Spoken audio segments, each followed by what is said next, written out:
Well, good evening, fans, and welcome in here tonight on your home for Plainfield Football, AudioSportsOnline.com. I'm Rob Kendall, along with Lex Zorn, as tonight the Plainfield Quakers, with a record of 4-0, play host to the Greenwood Woodmen. We've still got about 19 minutes up on our scoreboard for the pregame show. And coming up in just a little bit, Plainfield ranked number 4 in 5A. The number 4 team in 5A will take on Greenwood, who comes in with a record of 3-1. Previously undefeated for the Woodmen, but a big loss last week against Mooresville. Before we get into our broadcast night, let's thank our sponsors who are making Plainfield football possible all year long. They include CJ's Pizza, Whitlow's Towing, Gunnell Financial, Remax Centerstone Julia Berberich, Midwest Pizza, BGW Construction, Porter Hair Design Holly Porter, My IT Indy, I-70 Wrecker Service and Garage, Ellison Associates Remax, Chipotle, and Double D Barbecue. Again, it's homecoming tonight as the Plainfield Quakers look to extend their record to 5-0 on the 2023 campaign. And we bring in tonight the man who will call much of the game with me, Lex Zorn. Lex, big game for Plainfield tonight. Obviously the highest they've been ranked since we've been covering them since 2008. And there's a lot of excitement just on parking alone at the stadium. Well, I'll tell you, this is my 12th year here as part of the Plainfield broadcast family, and it's always a great treat to come out here. The fans have always been great, but I've never seen anything like I've seen tonight. Even for homecoming standards, we have a huge crowd here, and we still have 17:52 on the pregame clock and a steady stream of cars still filing in here. So it looks like we're going to totally fill these bleachers here tonight with probably somewhere between 2,500 and 3,000 crazed Quaker fans. They always love their Quakers, but they know that this team is extra special. This team has the ability to go a long way. They enter this game 4-0 for the first time in 17 years. Like Rob just said, they enter number 4 here in the state in Class 3A. Just 3 weeks ago, they started off 2-0 for the first time in 4 years. Then a couple of weeks ago, 3-0 for the first time in 10 years. And then last week, 4-0 for the first time in 17 years. So how many more milestones will this group of kids set? We will see. But it's going to be exciting to watch. And tonight we have another game that has the potential to make us 5-0. We play the Greenwood Woodmen, a team that enters the game a surprising 3-1, although they are coming off a big loss last week after 3 wins to start off the season. Now, first of all, let's do a quick recap of what Plainfield has done so far this year. Back in week 1, 4 weeks ago, the Quakers went down 13-0 at Terre Haute South before coming back to lead 17-13 at the half and winning 32-13. Then in their home winner 3 weeks ago against Harrison in a rematch of last year's first-round playoff game, the Quakers went down 14-0 before coming back to win 15-14. Then back on the road in week 3, Plainfield saved us from the usual tension, cruising to a comfortable 13-15 win and breaking a 5-game losing streak to the Mooresville Pioneers. Finally, last week, hosting Perry Meridian, the Quakers had a tougher time than expected. The Falcons entered the game 0-5 all-time against Plainfield, but kept the game close the whole way. The Quakers got the ball first and on their opening drive played like they planned to win easily. With 9:37 to go in the first quarter, they scored on a 33-yard touchdown pass from Hunter Newell to Caden Vanderbush, and the 2-point conversion was good, making it 8-0. But Perry Meridian was unfazed, and for most of the remainder of the first half, they played pretty well on offense while Plainfield struggled to finish drives, which has been their biggest weakness this season. With 10:47 to go in the second quarter, the Falcons got their first score on an 18-yard touchdown pass from Alan Zupan to Byron Hahn, but the 2-point conversion failed, so the Quakers retained the lead 8-6. The Falcons did take the lead with 3:47 to go in the second quarter on a 2-yard rush by Alex Warren II, who also rushed in the 2-point conversion, making it 14-8. However, the lead only lasted 1 minute and 13 seconds. On Plainfield's ensuing drive, Luke Starnes rushed 46 yards for a touchdown, but this time the 2-point conversion failed, leaving the game tied at 14. With 4:57 to go in the third quarter, the Quakers got the lead back on a 4-yard pass from Newell to Jamar Bowie, and Cameron Grimes hit the only extra point that he attempted in the game, making it 21-14. With 11:55 to go in the fourth quarter, Perry Meridian's Isaiah Needham scored on a 1-yard rush, and rather than go for the tie, they went for the lead, and the 2-point conversion failed, keeping Plainfield in front 21-20. Finally, on the Falcons' last possession, their leading rusher, Zachary Huckabee, took several direct snaps, and the Quakers struggled to contain him. But on 4th and 4 at the 13, a 30-yard field goal attempt was blocked, giving Plainfield its second one-point home win this season. Tonight, in the midway point of the regular season and their homecoming, Plainfield goes for 5-0 against the Greenwood Woodmen, who, despite a setback last week, have been one of the turnaround stories of the year in Indiana high school football. Since winning a regional championship back in 2017, Greenwood has 5 consecutive losing seasons, and last year in the farewell of head coach Mike Campbell, the Woodmen went 1-9, with the only win coming in the opener against Seymour. But this year, Greenwood is off to a 3-1 start, even though new head coach Justin Bozen has turned the Woodmen from one of the most rushing-heavy teams in the state to one of the best passing teams in the state, a process that normally takes a few years. Greenwood is still struggling on defense, but is now scoring enough points to give them a much better chance to win. In their opener at Seymour, Greenwood won 51-49. That was followed by 2 more road wins, 42-28 at Indian Creek and 43-28 at Martinsville. Finally, in their home opener last week, the Woodmen suffered their first loss of the season, 59-22 to Mooresville. Now, so far this season, Plainfield has rushed 101 times and passed 66, a ratio of 1.5 to 1. Senior quarterback Hunter Newell is having a quietly very effective understated season, having completed 37 of 65 passes, 56.9%, for 411 yards, 5 touchdowns, and best of all, no interceptions. His leading receiver is senior Caden Vanderbush, bound for Western Michigan University, with 11 receptions for 144 yards and 2 touchdowns. He also has a 99-yard kickoff return for a touchdown. In addition, junior Jameer Bowie has 10 receptions for 130 yards and 3 touchdowns, and senior Isaiah Miller has 9 receptions for 109 yards. On the ground, sophomore Luke Starnes leads the way with 81 rushes for 469 yards and 4 touchdowns, followed by senior Carter Ferguson with 19 rushes for 108 yards and 2 touchdowns, Hunter Newell with 18 rushes for 70 yards and a touchdown, and junior Weston Wayrich with 7 rushes for 23 yards. Meanwhile, Greenwood has rushed 163 times and passed 102 times, a ratio of 1.6 to 1. Senior quarterback Brock Riddle has been one of the biggest surprises in the state, completing 66 out of 102 passes, 64.7%, for 1,174 yards, 15 touchdowns, and only 2 interceptions. He has a core of 3 senior receivers to throw to, led by Amare Middleton with 19 receptions for 424 yards and 5 touchdowns, Tanner Crouch with 23 receptions for 374 yards and 5 touchdowns, and Chase Monroe with 10 receptions for 232 yards and 3 touchdowns. On the ground, the Woodmen are led by senior Alan Burnett with 92 rushes for 509 yards and 5 touchdowns. Brock Riddle is also a very effective rusher, going 48 for 239 and 3 touchdowns, and senior Jackson Hassig has 22 for 78. Head coach for Plainfield is Tyler Bless, who's 4-0 in his first season with the Quakers. Head coach for Greenwood is Justin Bozen, who's 3-1 in his first season with the Woodmen, and 17-39 in his 6th season overall. He spent the last 5 seasons as head coach at Clarksville in southeastern Indiana, compiling a record of 17-39. Now, this is the 70th meeting between Plainfield and Greenwood. The 2 teams are both inaugural members of the Mid-State Conference, which started all the way back in 1941, which is also the first season that these 2 schools started at least the modern history of their football programs. For Plainfield, it was their first year ever. Greenwood, in a very odd history, played their first season in football all the way back in 1910, but then did not play another season until 1926, and then not another season until 1941, and they've played every year since, as has Plainfield.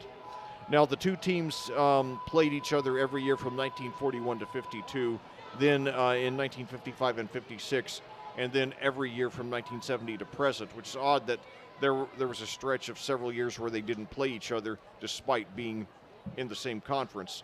The two teams have also played in the playoffs twice, in 1999 with Plainfield winning 38-12, and in 2000 with Plainfield winning 48-26. That was the year that Plainfield advanced all the way to the Class 4A state championship game. Right now, the two teams cannot meet in the playoffs because they're in different classes. Plainfield having moved its way up to Class 5A, Greenwood still in Class 4A. Greenwood leads the overall series 46-23. So that's an even 2-1 margin. Plainfield is currently on a 7-game winning streak in the series. Greenwood's last coach and Plainfield's last coach both arrived at the job in 2006. Of course, Brian Woodard for Woodard. Hold on. I'm sorry. At that, we'll pause for the national anthem, and then I'll tell you that story. Played tonight by the Red Tide Marching Band under the direction of Mr. Michael Carpenter.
Well, thank you to the Plainfield Marching Quakers under the direction of Michael Carter for that lovely rendition of the national anthem. And I was starting to say, referring to this rivalry between Plainfield and Greenwood, the last coaches for these respective schools, Brian Woodard, of course, for Plainfield, and Mike Campbell for Greenwood, arrived at the job in 2006. Both had already long been at the respective schools as teachers. And anyway, they both stayed for 17 years, and in that time, Plainfield had a 13-4 edge over Greenwood. Plainfield won the first 5 and the last 7 against Greenwood during those years, and then in between, Greenwood won 4 out of 5. Now, Greenwood's last victory in the series came back in 2015. That was by a score of 39-23, and that game comes with an asterisk. Plainfield actually entered that game as the favorite. They were 3-1 coming off a huge win in Week 4 at Roncalli, which I had the honor and pleasure of calling. However, in that game, their senior starting quarterback Colin Nicewander went down with a broken collarbone, and he was replaced by Ben Slayton, who was then a freshman. And obviously, a freshman being thrown into a fire, set back the Quakers. And the Woodmen won the game. However, Plainfield has won every year since, though they did have a close one a couple of years ago when Plainfield won on a field goal in the final seconds, 31-28. Again, it's Rob Kendall along with Lex Zorn coming to you tonight from Plainfield High School, where the Plainfield Quakers with a record of 4-0 set to take on the Greenwood Woodmen with a record of 3-1. Still got about 5.5 minutes left on our pregame clock.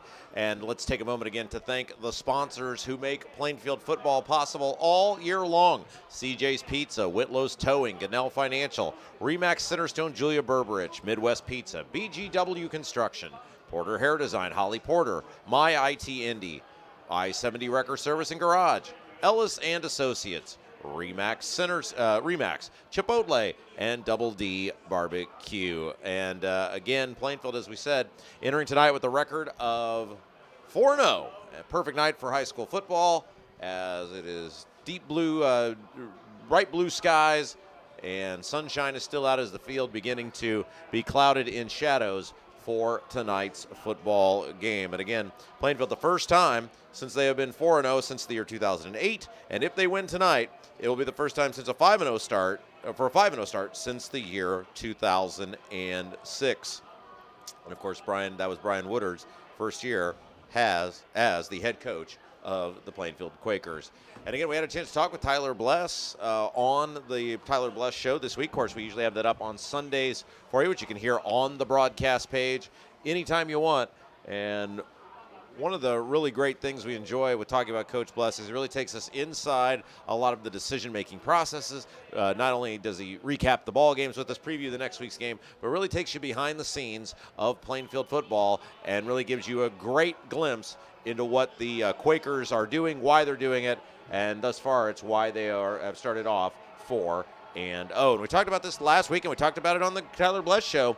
You go back to midway through the 2023 season, and you could make a case the Plainfield Quakers have been the best program in 5A in all of Indiana high school football. When you look at the way they closed the regular season, went through the tournament, winning a sectional and going to the regional, and then the 4-0 start this year, you can make a case that Plainfield football has been the best program in 5A. Plainfield running through the inflatable Plainfield helmet as smoke blows out of that, big red smoke. And running to the center of the field, Plainfield in the red jerseys tonight, gray pants, and white letters and numbers, along with red helmets for the Quakers this evening. And again, a phenomenal crowd here tonight.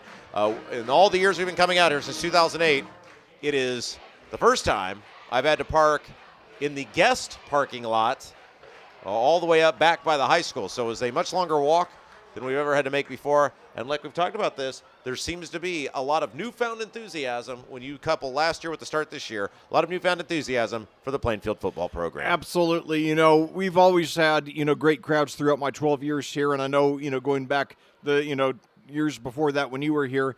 But, it's always been, there's been loyalty.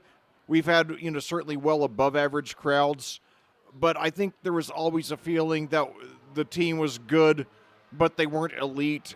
And, we were going to win a lot of games, but we weren't going to beat the big boys. We weren't going to beat Decatur Central and Whiteland and some of the other heavyweights. And I think now we've turned a corner to the point, especially after winning that sectional last year the way we did it in a Hollywood-type fashion. And like I said, Rob, the last 3 Plainfield home games have been won by a combined 5 points. So we're winning close, thrilling, down to the wire, barn burners of games. I think the fans are really getting into that, and they see that for the first time, maybe since that magical run we had to the state championship game in 2000, 23 years ago, we might be the best team in the mid-state conference. Decatur Central and Whiteland have pretty much dominated the conference for the last decade. They're both 2-2. We played at Decatur Central next week. Hope you all will get out to that one. Right now, looking at it objectively, you've got to say they're the favorite after they've dropped their last couple of games to Mooresville and Martinsville, I believe. I know it was. Let me check here their schedule, but I know. Yeah, I know for sure they lost to Martinsville last week, and then let's see the week before that. Oh, they lost to Whiteland the week before that. But Whiteland, Whiteland's now coming off. They've lost this year to Kokomo, and then last week to Franklin, and then Franklin themselves. They look better, but they lost to Mount Vernon, a 4A team.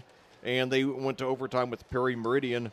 And so, we should be right there with them. They play here in a couple of weeks. So, if we bring our A game the rest of the season, we got a shot to run the tables. So Greenwood won the toss. They deferred. Plainfield will take the ball. Greenwood now out on the field. They've got the road white jerseys, green helmets, green letters, and along with gold trim, green pants. So Plainfield will receive the kick, and they are going to move, I believe, from right to left on your computer screen to begin the football game.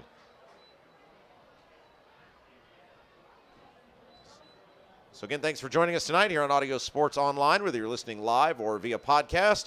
I'm Rob Kendall, along with Lex Zorn, as the Plainfield Quakers set to kick it off against the Greenwood Woodmen. And of course, Greenwood comes in with a record of 3-1. Strong start for Greenwood, but a bad performance in Week 4 for them against the Mooresville Pioneers. Lek, have you seen the turf at the new Greenwood Stadium? No, I haven't. But Wow!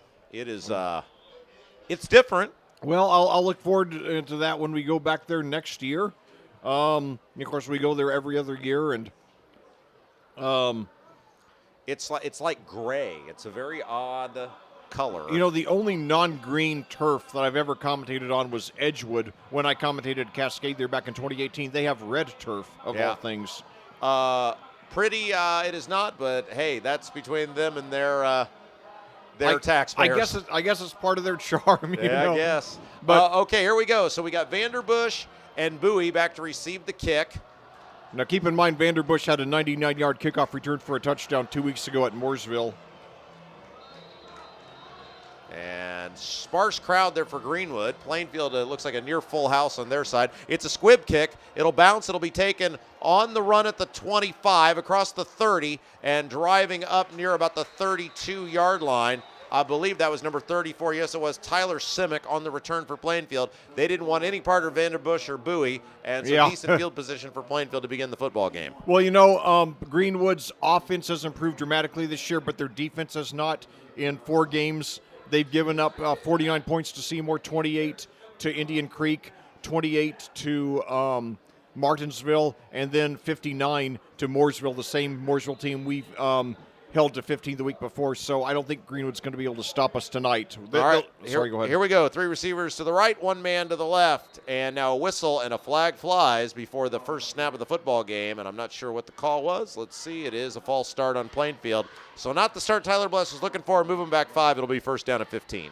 Now, I think we're going to work up a sweat to stop Greenwood, but I don't think they're going to be able to contain us because we have so many different weapons we can hit you with. You know, I talk about Hunter Newell.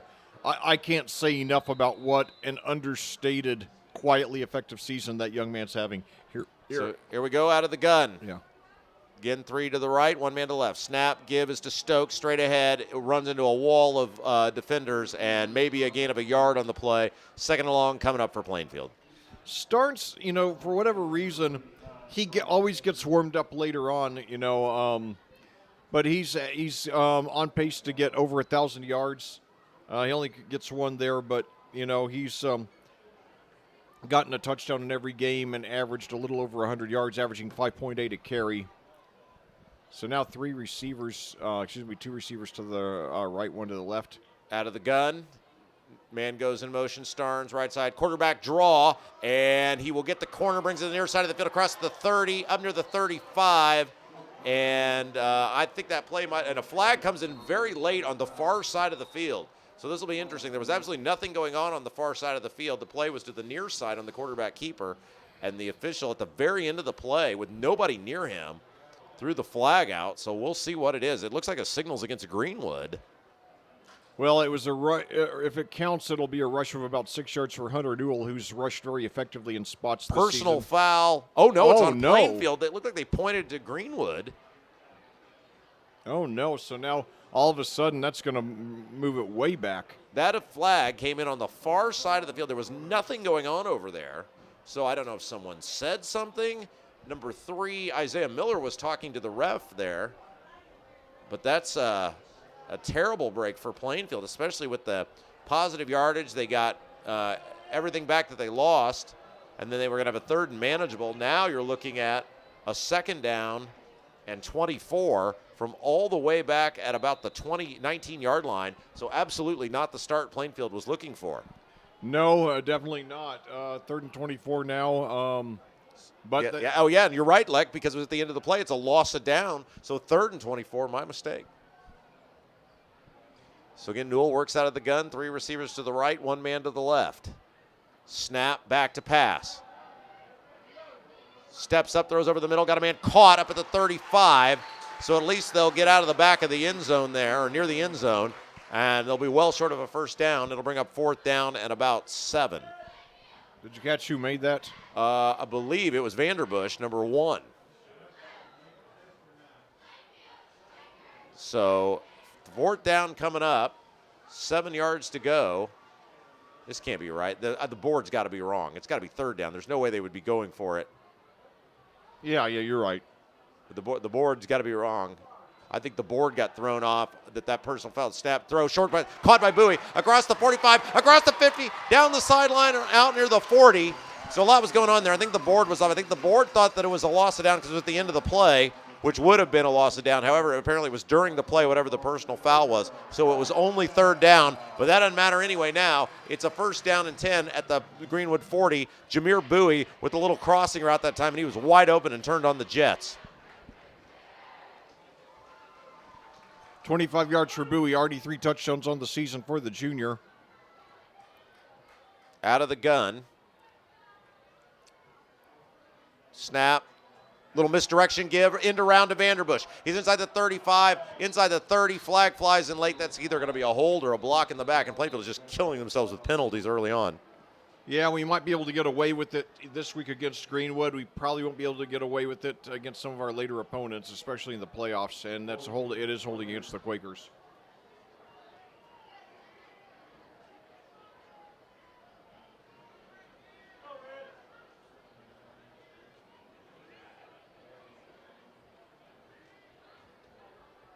So Plainfield in the game-opening possession. They got the ball first, but they've already been called for 3 penalties here in the first 2 minutes and 2 seconds. Despite that, they are, let's see where they're still in Woodman territory at the 49. So it'll bring up 2nd down, and that's going to be about 19 yards to go now. So it was very near a 1st down. Now we'll move them all the way back to a 1st down and 19. So bad penalties so far by Plainfield. 3 receivers wide to the right. Starnes, the lone man in the backfield, 1 man in tight left. And now a whistle. And I think Plainfield's going to have to, no, it's going to be a delay of game. Boy, Tyler Bless is not going to be happy about this. I mean, even if Plainfield is the markedly better team, and even if they ultimately win this game tonight, he's going to want to see better play than that. Just some sloppy performance so far by the Quakers. Yeah, you don't want to, have a sloppy win. You got to get into good habits. I mean, it's anyway. Now hold that thought. Miller and Bowie out to the left. Vanderbush to the right. Yeah, 2 to the right, snap back to pass, little screen pass. It's caught, drop, picked back up. They said it's a live ball, and he gets across the 50. Boy, that was I guess that was a fumble, they said, by Vanderbush after the catch, but fortunately the ball bounced right back up to him, and he's able to get across midfield to the 50. So they get the 5 back that they lost on the delay of game, and that'll bring up 2nd down and 18. Newell has completed his first 3 passes.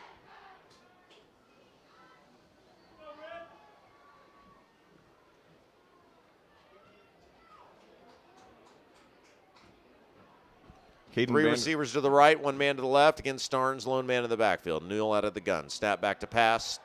Has time, steps up, fires middle of the field. It's caught, Vanderbush, and he is across the 30, and that should be enough for a 1st down. Yes, it is. Wide open that time, and that is about the 3rd time now we've seen a Plainfield receiver just wide open. Give him 19 for that one. Yeah, we've seen both Bowie and Vanderbush on those crossing routes now, and they have been just totally wide open. So 1st down and 10 coming up for Plainfield inside the 30. 2 receivers to the right, split back formation in the backfield, 1 man left. Snap, gives to Starnes, cuts it back, drives forward, picks up about 4 on the play. He tried to go off left guard, it looked like. There was nothing going there, so he bounced it back right side and got some positive yardage out of it down to the 25. They give him credit for 4 yards. They were bringing up 2nd and 6 for the Quakers. And, yeah, Starnes only 1 yard. That was only a 2nd carry. He got 1 on his first, and then he got 4 there. He's every game he's always played better as the game has progressed. So it'll bring up a 2nd down and 6. 2 receivers to the left, 2 to the right. Out of the gun.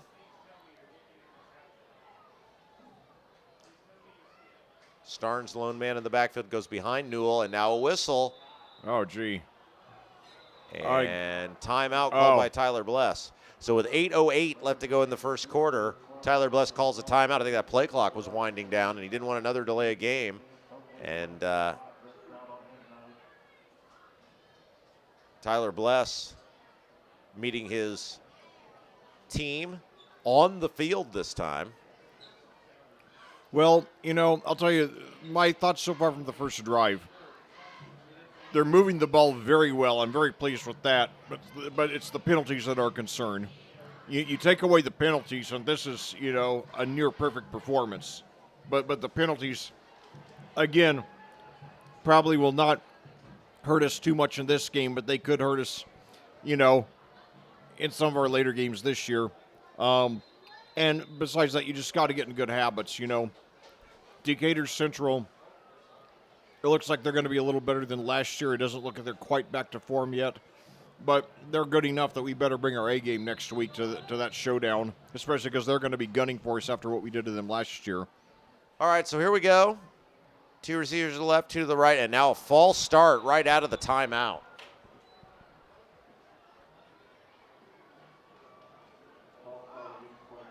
So 5 penalties in the first 3:52 for the Quakers. But on the plays that they haven't, been penalized, they've done very well. Hunter Newell 4 for 4, 67 yards on this drive. 8:08 left to go in the first quarter. Plainfield with the ball, no score from the Greenwood 30. Back to pass. Newell going to the end zone for Bowie. And oh nearly my caught God! It. Boy, he tried to make an acrobatic man. over-the-shoulder catch. He got turned around. He was looking to his right. The ball came to his left over that back shoulder and almost made a very acrobatic touchdown catch. In double coverage, yeah. It was an incredible near catch. So the play call will be interesting here. It's 3rd and 11 from the 30. 8:02 left to go in the ball game's first quarter. You're probably too far away for a field goal. It would be about a 47-yard field goal right now. Yeah. So what play do you call here? Do you run a play to just pick up yardage and then make the choice, or do you try to pick up the first down here? Snap back to pass. Newell has time, throws, got a man. Oh, boy, and overshot him. He was wide open in the flat that time. It was number 24 for Plainfield, and that was Elijah Flowers. And now it'll bring up decision time for Tyler Bless. I don't think you're going to try a 47-yard field goal, so you probably got to go for it. Yeah, and Cameron Grimes has attempted 3 field goals on the season. He did hit from 40, but he missed from 45 and from 37. He is 4 for 4 on extra points. But, yeah, I assume they will go for it here. Yeah, it looks like Tyler Bless is indeed going to go for it. So a 4th and 11 coming up. They got to get to the 19-yard line.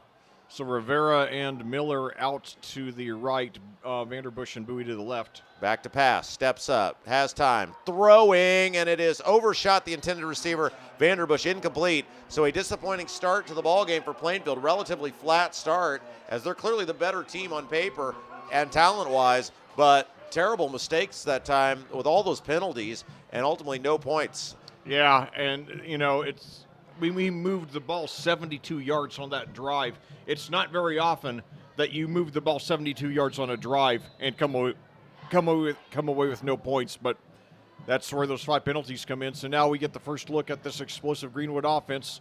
Brock Riddle is the senior, is the starter, and we start a rush up the middle there to start off the game. Yeah, number 48 that time on the carry leg, and that was Alan Burnett, the running back. So Greenfield quickly back up to the line of scrimmage. 3 men to the left, 1 man to the right. Snap, give again is to Burnett. Runs into a wall of Plainfield tacklers, but does lean forward. He's up to about the 37.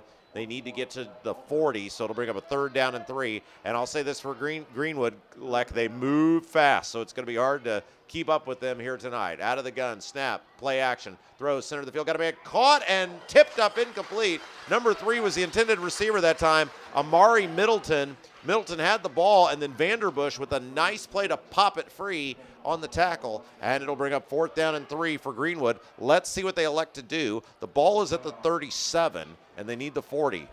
I think they're going to go for it because I think they realize that they're probably going to need, to have a near perfect performance, scoring almost on every possession to have a chance to win today. All right, well, here we go. Or are they going to take a timeout here? Looking over to get the call on the sideline. They got 3 receivers to the right, 1 to the left. Yeah, Riddle taking his time here, now getting back down under center, or out of the gun, I'm sorry. Snap, there's the give. It's ahead, and it's going to be close. He It's might gonna have fit it. on the spot. It looks like if yeah, he got it. Boy, they gave it again. Wow. Do Very I believe. courageous move for young head coach Justin Bozen. 28 that time on the run, Jackson Hasig. Hasig, yeah. And Hasig drove across the 40 to the 41, first down and 10 for Greenwood. Out of the gun, snap, give us to Hasig again. Oh, he's got a huge hole, Oh, and he is no. off to the races, and he's going to go the distance, Leck. 10-5, touchdown, ran right up the gut, and nobody touched him, and it's a touchdown. Oh, my God. And Hasig was a modest 22 for 78 coming into this game with no touchdowns. And he 59 yards right there, so that'll certainly boost his average. I am in shocked. Well, you got to give Greenwood credit. They came to play tonight. Yeah, a bad start for the Quakers. 6:50 to go. Now we got to get those points back.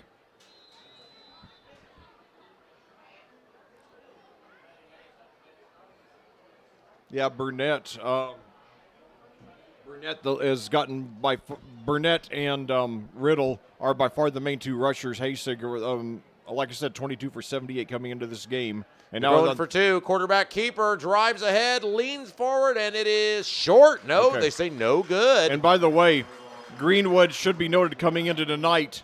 They might be the only team in the state that likes the two-point conversion more than Plainfield.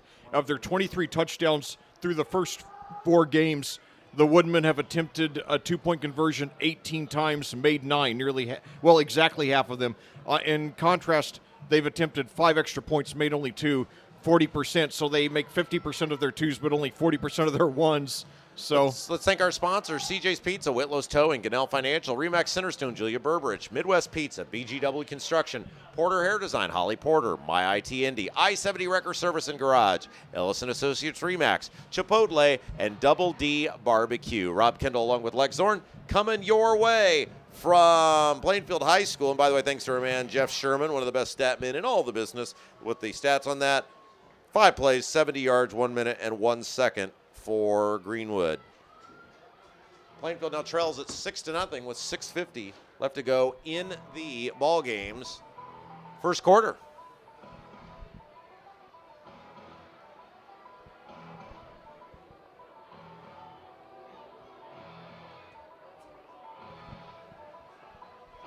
Well, Plainfield, like I said, they moved 72 yards on their opening drive. Just shot themselves in the foot with 5 penalties in the span of less than 4 minutes. If they can avoid that, they're going to be fine. Trailing 6-0 now. And now another squib. Taking on the run across the 40, runs into his own man and taken down at the 37-yard line. That was Elijah Flowers, number 24, on the return. Now, Rob, you mentioned how fast Greenwood plays, and that reminds me of an incredible statistics I have. Oh? Through 4 games, Plainfield, coming into tonight, Plainfield has run 167 plays from scrimmage. On offense, Greenwood 265, 98 more plays. Wow. That is amazing. And now that I've seen one possession, I see why. All right, here we go. So Plainfield back at it. They trail at 6-0. Newell out of the gun. Snap. Fakes the misdirection, keeps it himself, drives ahead, spins out of 1 tackle, leans ahead up to about the 46, and that'll give him 3 yards on first down. 2nd down and 7 coming up. Yeah, we used to joke, like in the early days of Brian Woodard, when we were running, say, 75 games on Audio Sports Online, Oh, yeah. Plainfield would always be the first game done because those games moved so fast because they ran the ball so often. Oh, absolutely. That it was sometimes you'd get to legitimately 2-hour games. Oh, absolutely. Snap, give ahead to Starnes. Oh, nice run. Breaks it free. Center of the field. He's inside the 40, and a great run that time. He started left, got right to the line of scrimmage, got past the line of scrimmage, and then moved laterally to the right and found a hole in the center of the field. He's a great runner, Leck. Yeah, only a sophomore. Oh, they give him credit for 17 there. Luke Starnes should, barring injury, of course, no problem getting 1,000 yards this year, and who knows how many more he'll compile over years, over his junior and senior seasons if he stays healthy. Out of the gun. Snap. Give is to Starnes, snakes through one tackle, but will not get past a second, and gets the initial line of scrimmage, not much more. But yeah, I was wondering, how is it that Greenwood has run 265 plays in 4 games? Now I see why. That hurry-up offense. So Justin Bozen, obviously, working out, coming up from Clarksville, which is in my relative home area. They're in southeastern Indiana. 3 receivers now to the left, 1 to the right. Starnes still in there, running back Hunter Newell in shotgun. Snap, give, straight ahead, big hole to Starnes, drives the shoulder forward, and he's inside the 35. Secondary coming up to make the hit for the Woodmen, so a pickup of about 6 yards that time. It'll bring up a 3rd down and 4.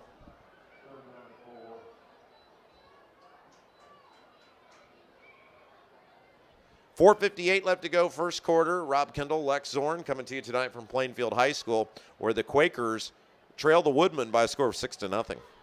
So 2 receivers to each side now. Starnes still in there, running back. Hunter Newell, the senior, in his 2nd full season as starter. 3 receivers wide to the left, 1 man to the right. Snap back to pass. Newell has time, throws, got a man caught at the 30, and it's going to be about a yard short of the first down. So Isaiah Miller. That was number 3 that time. Isaiah Miller. For Plainfield, Isaiah Miller with the catch. And it'll bring up a 4th down and about a yard for the Quakers. Looks like they are going to leave the offense out there and go for it. 4:20 left to play in the ballgame's first quarter. Big formation this time. Newell down under center. Pitch to Starnes. Big hole. He's got the 30. He's got the 25. Yes! He's off to the races. Inside the 10-5. Touchdown Plainfield. All right. 4:07 left to go in the ballgame's first quarter, and Plainfield knots it at 6. So Luke Starnes has scored 1 touchdown in every game this season. Only a sophomore. He was just shy of 500 yards on the season coming into tonight through 4 games. Going for 2 again. We've gone for the 2 in 9. We got 9 Bad times snap. this It is season. taken down by the kicker. He'll take it to the far side of the field, and that goes nowhere. I don't know what they were. I don't know if that was. It was just a terrible snap, and it ended up in the hands of the kicker, number 90, Leo Hayab. Yeah, he ran with it, but he had nowhere to go. All right, so we're tied at 6. 4:07 left to go in the ballgame's first quarter. Well, so it's been a wild and woolly game already, and we're not even a 1/6 of the way done. Plainfield got the ball first, moved the ball well, 72 yards, but they were done in by 5 penalties, turned it over on downs. Then Greenwood got it, and in their 4th play of the drive, Jackson Hassig took it in 59 yards for a touchdown. The 2-point conversion failed. However, Plainfield on its ensuing drive, they came back unfazed and scored on a 30-yard touchdown rush by Luke Starnes, his 5th of the season.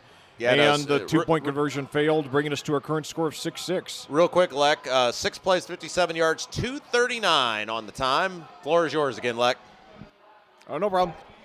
So now the Quakers set to kick off. Cameron Grimes has mainly been relegated to kickoffs this year because we've only gone for the extra point 4 times, though he has made all 4. We've now gone for the 2-point conversion 10 times, making 7, though we've missed the last 2. Greenwood is 9 for 19 on 2-point conversions. And now the kickoff taken at the 11, brought up to the 20. And now it dodges a tackle, gets up to about the 23. That was Davian Jones, only a freshman there on the return. So, yeah, once you get 4A and above, it's really tough to crack the varsity as a freshman. So certainly I'll be looking to see what that young man does for the next 3 years. So the Woodmen start this drive at the 23. Brock Riddle is their quarterback. Right now they're lining up with Amari Middleton, their leading receiver, to the right, 3 others to the left. Alan Burnett is in there at running back. Takes a snap, hands off to Burnett. He's up there for about 4 or so. I'm sorry, Hasig, excuse me, Hasig. That was Hasig who scored the touchdown. And they give him credit for 5. His touchdown coming from a whopping 59 yards. So 2nd and 5 for the Woodmen. who've averaged 39.5 points a game, but they've given up 41 a game coming into tonight amid their 3-1 start. This is their fourth road game. Their only home game, ironically, was their only loss last week to Mooresville. So 3 receivers to the left, 1 to the right. Riddle drops back, throws deep down the right side, and it is intercepted. Yes! And he's brought down immediately. All right. That was, it looks like Carson Cole there, a junior for the Quakers.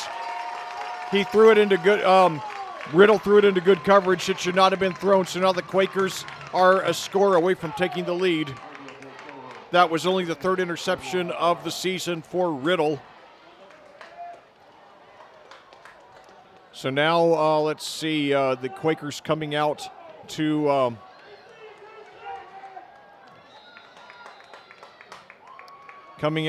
for potentially the go-ahead drive.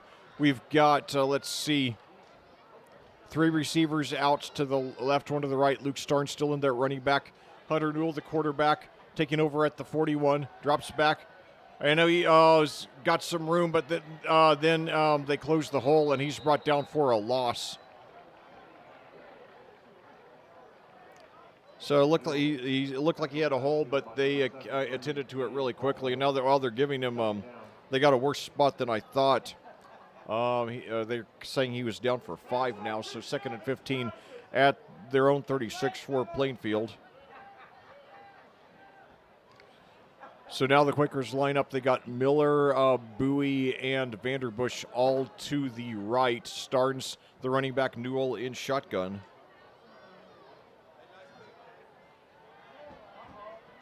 So now a screen pass down the left, and it is on, and is knocked out of bounds. No, they said he got it. He got it. Bowie got it for the first. I didn't think he did. All right. Well, glad to be wrong there. So a 19-yard pickup there by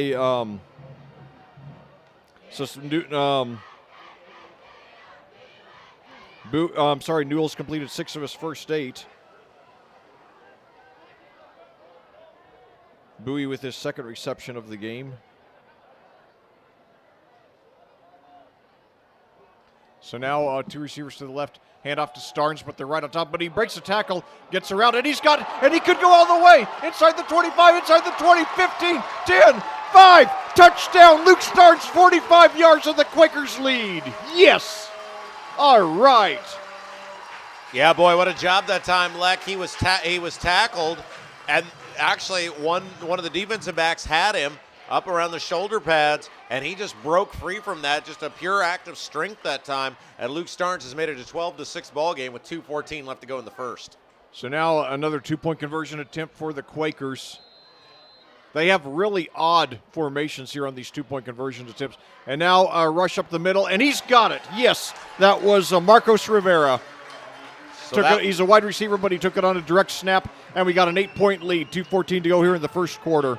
14-6 now the score. CJ's Pizza, Whitlow's Towing, Gunnell Financial, Remax Centerstone, Julia Burbridge, Midwest Pizza, BGW Construction, Porter Hair Design, Holly Porter, My IT Indy, I-70 Record Service and Garage, Ellison Associates, Remax, Chipotle, and Double D Barbecue. Those are your sponsors for the year.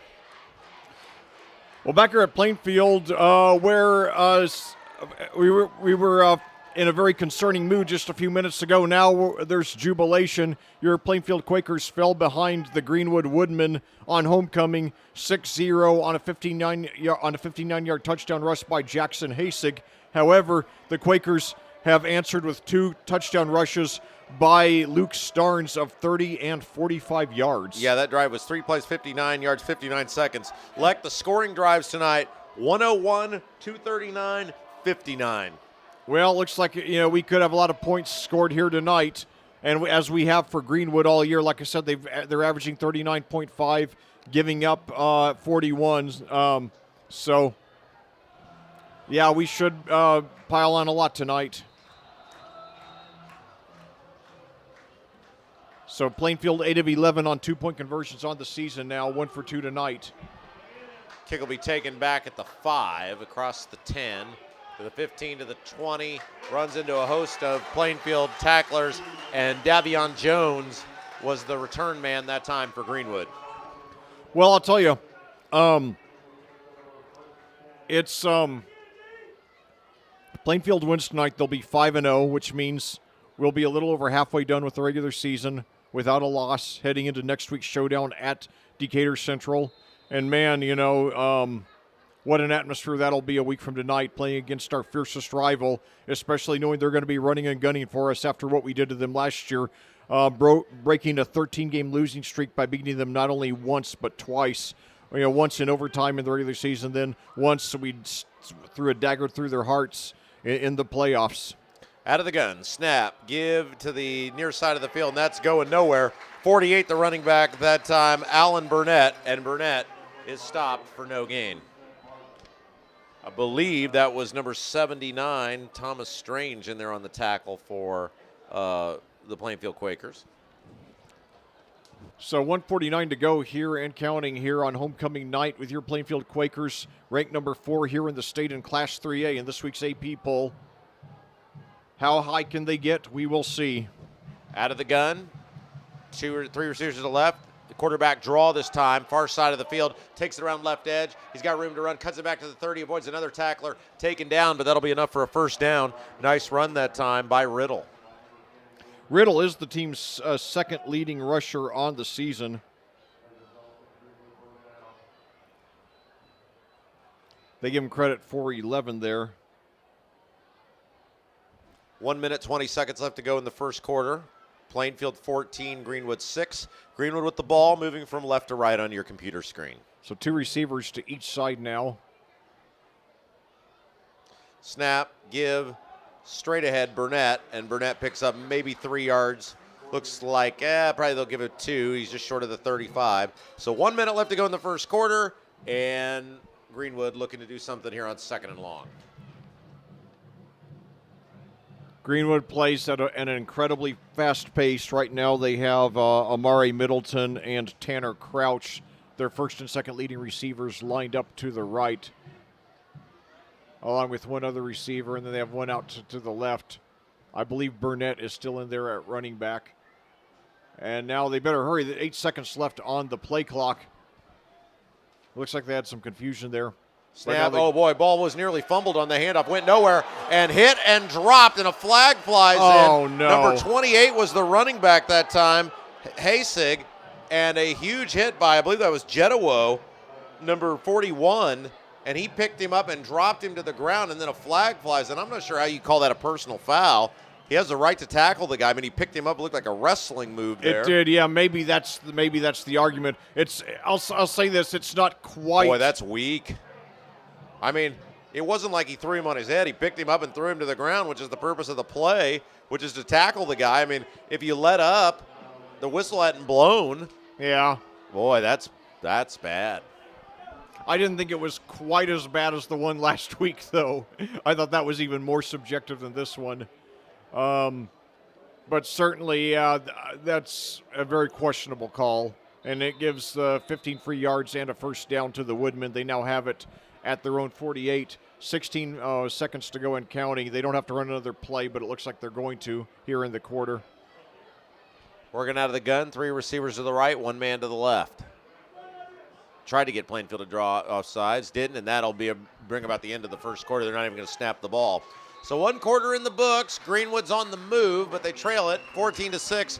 Your Quakers have the lead. Our sponsors for tonight's broadcast are CJ's Pizza, Whitlow's Towing, Gunnell Financial, Remax Centerstone, Julia Berberich, Midwest Pizza, BGW Construction, Porter Hair Design, Holly Porter, My IT Indy, I-70 Wrecker Service and Garage, Ellison Associates Remax, Chipotle, and Double D Barbecue.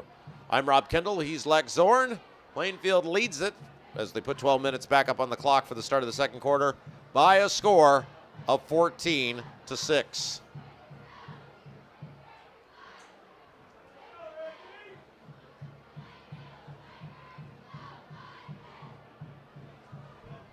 Again, it's homecoming here tonight.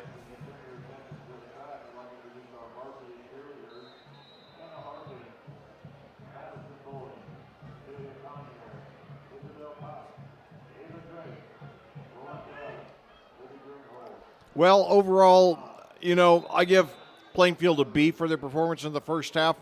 They moved the ball extremely well, but too many mental mistakes. I won't hold that last personal foul against them, but certainly some mental mistakes in the first few minutes.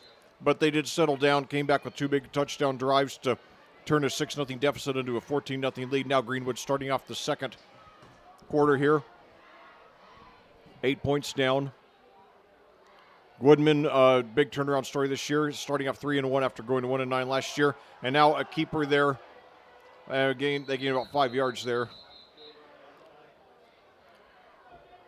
Brock Riddle having a breakthrough senior season for the Woodmen. 15 touchdowns, only 3 interceptions, but one of them was tonight.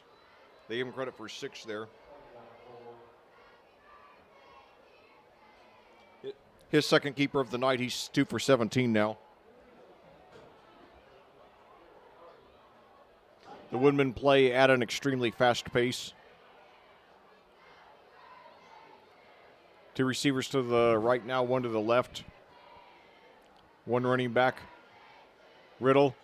Hands off there to Burnett. And he's got the first down and more inside the 40, up to about the 37 or so. Burnett, like nearly every offensive star for the Woodmen, is a senior.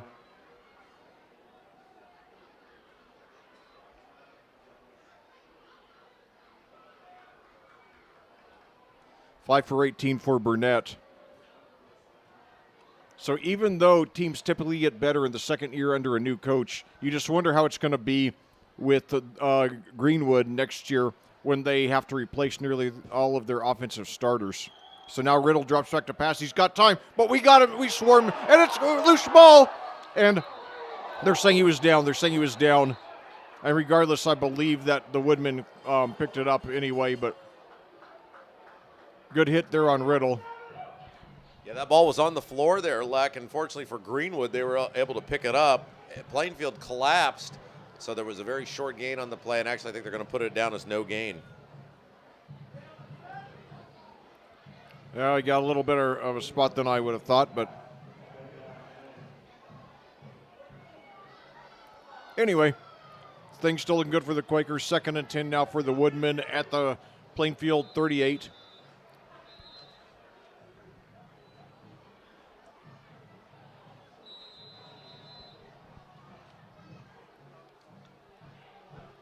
Two receivers now to the right, 1 to the left. Riddle in shotgun, trying to shake off that interception.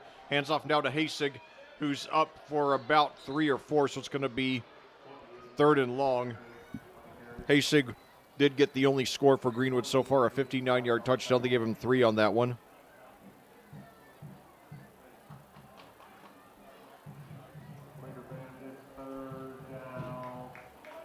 So a very big 3rd and 7 for Greenwood. They do not want to give Plainfield a chance to get a 2-possession lead. That would be very hard for the defensively struggling Woodmen to overcome. So 2 receivers to the left, 1 to the right now.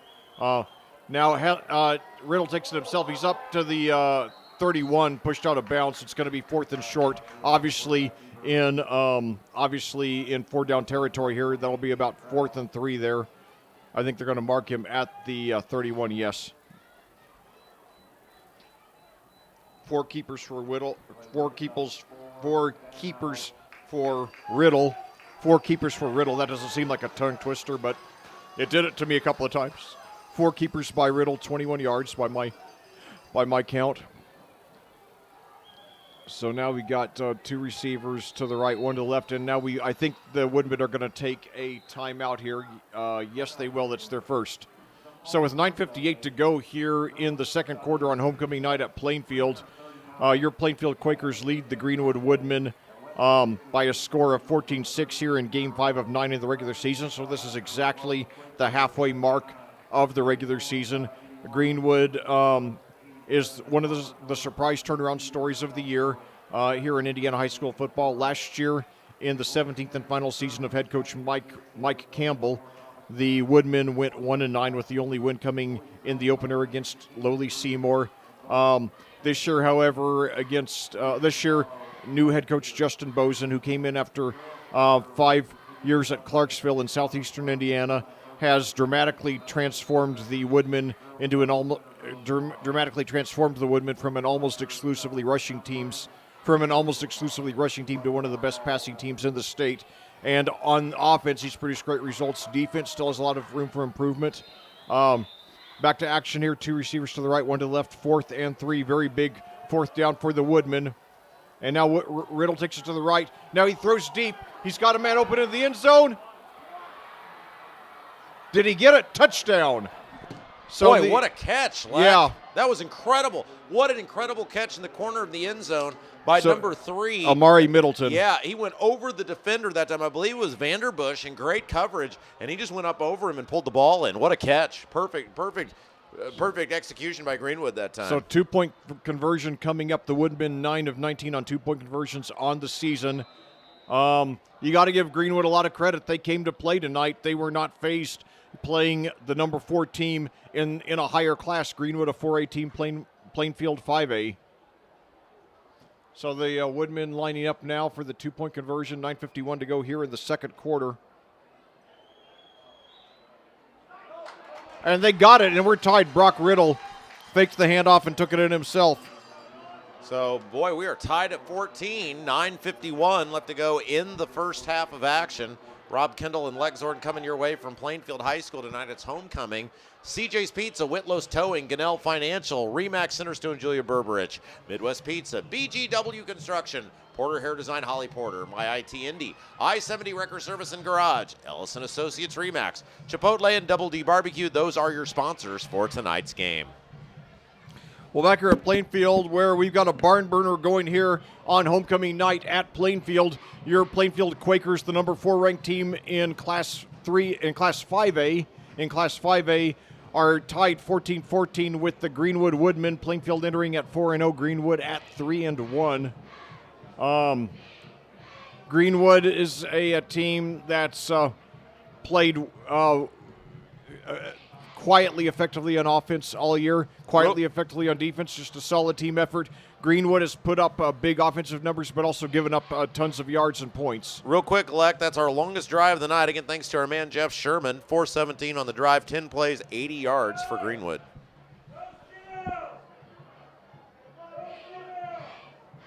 So now the Woodmen set to kick off. They've squibbed their first 2 kickoffs. I'd imagine they would here too. 2 dangerous return men in Vanderbush and Bowie. Vanderbush already with a 99-yard touchdown return. This one fielded around the 32, brought up to the 45, and now past the 50, up to about the 46. I cannot tell who that was, but we're going to start with great field position.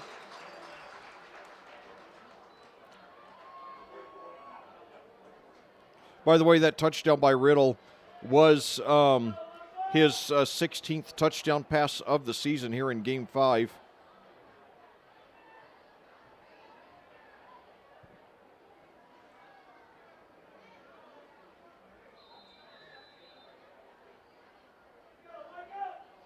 So now the Quakers go back on offense, starting at the 45. 2 receivers to the right. Starnes, the running back, Newell in shotgun. Now, and now a handoff there to Vanderbush, and he's around the left side. He's got the first down up to about the 30. All right, but we got a flag, though. We got a flag. It's going to be holding against the Quakers, so it will be coming back. So a whopping 6 penalties against the Quakers, and this game isn't even a third of the way over. That will be something that they'll need to address. And that is a good time for me to remind you, remember to tune into the Tyler Bless Show every week, an up close and personal interview with Plainfield's head coach. Each episode is about 20 minutes long, and I definitely look forward to hearing what he says when Rob asks him about the penalties this week. You know he is not going to be happy about that, Leck. I mean, there's a lot of – it's one thing to, and hopefully they don't lose the game, but it's one thing to lose or have a close game, but it's another when, man, it's just a lot of penalties. The give is to Starnes. He'll drive ahead very near midfield, and it'll bring up second down and about 5 for Plainfield. Starnes already over 100 yards on the game. This is the first 2-touchdown game of his career. He had 1 touchdown in each of the first 4 games, 2 tonight, both in the first quarter. Picks up 5 there. I have a mate for 108. Hopefully he's on your high school fantasy team this week. Second and 15 at the 50 for the Quakers now. 9:03 to go here in the second quarter. Game tied at 14. The Quakers started the drive on their own, on the Greenwood 45. Greenwood has squibbed every kickoff tonight. And now, and we got a fumble here on it. And we got I think we got a flag. No, they were just marking the ball. Sorry. Yeah, so it's recovered by Greenwood. It was a sack, and unfortunately for Plainfield, Newell coughed the ball up, and it is going to go to Greenwood. So Greenwood will take over. 8:47 left to go in the first half. The ball will be spotted at the Plainfield 40. Yeah, I don't know what you call that thing, but the referees, the officials have this little thing that it's not a penalty flag, but when you see it, they use it to mark the spot of the ball. So now the Woodmen have the ball, 3 receivers to the left, 1 to the right, 1 running back, Riddle in shotgun, only 40 yards away from the lead. Now Riddle drops back, throws down, and it's a miscommunication. He was looking for Middleton, but they were out of sync with each other. Yeah, Middleton turned, but a little too late and could not come back to the football. That pass was incomplete on the far side of the field. Boy, if we get out of this, if the defense gets off the field without giving up any points after they take over at our 40, that'll be a big relief. 8:42 to go in the second quarter. Now game tied at 14. I don't like that we're letting Greenwood hang in the game this long. I was hoping that we'd have at least a 2-touchdown lead by now. But now up to Burnett. He gets up about 3 or 4. That's, by my count, 6 rushes for Burnett. That one goes for 4 yards, bringing up 3rd and 6. Obviously, the Woodmen at the Plainfield 36 in 4-down territory now. Greenwood went to the semi-state just 6 years ago, but they have not had a winning season since. So now 2 receivers to the left, 1 to the right. Burnett, the running back. Burnett now at the Quarterback Riddle, keeper, big and hole. He's Riddle- across the 25, takes it to the near side of the field, inside the 15, and pushed out of bounds down around the 10. And I'll tell you what, Leck, Plainfield better get it together. They got a ball game on their hands. 7:56 left to go in the first half, and it's a tie game, and Greenwood's knocking on the end zone here. Yeah, Riddle faked me out. That was a Scott Amore caliber fake there by Brock Riddle, and he picks up 27 yards. I have him 5 for 47 now. Scott Amore, former Danville quarterback, the best handoff faker I've ever seen. At least, that's my perception of it. But anyway. Three receivers wide to the right. Snaps in the backfield. He is All hit. And right. he is dropped. Huge hit at that time in the backfield by number 99, Jason Woodson for Plainfield. And that was a quarterback draw that went nowhere. And, in fact, looks like he lost a couple of yards. Yeah, he did. They gave him a little bit better a spot than I thought. But nevertheless, second and goal at the 12 now. 7:30 to go and counting here in the second quarter. But yeah, certainly that gives our defense a little bit more of a cushion here. Yeah, that's the important thing to remember, Lack. It is goal to go, so they cannot get a first down unless there's a penalty on Plainfield. Snap, give straight ahead, and he's going to be hit and dropped after a gain of a couple. I believe that was 48 that Burnett. time. Yes, it was. Burnett. So Burnett drives forward. A couple of Quakers in there on the tackle that time, including number 63 for Plainfield, Seth Martin.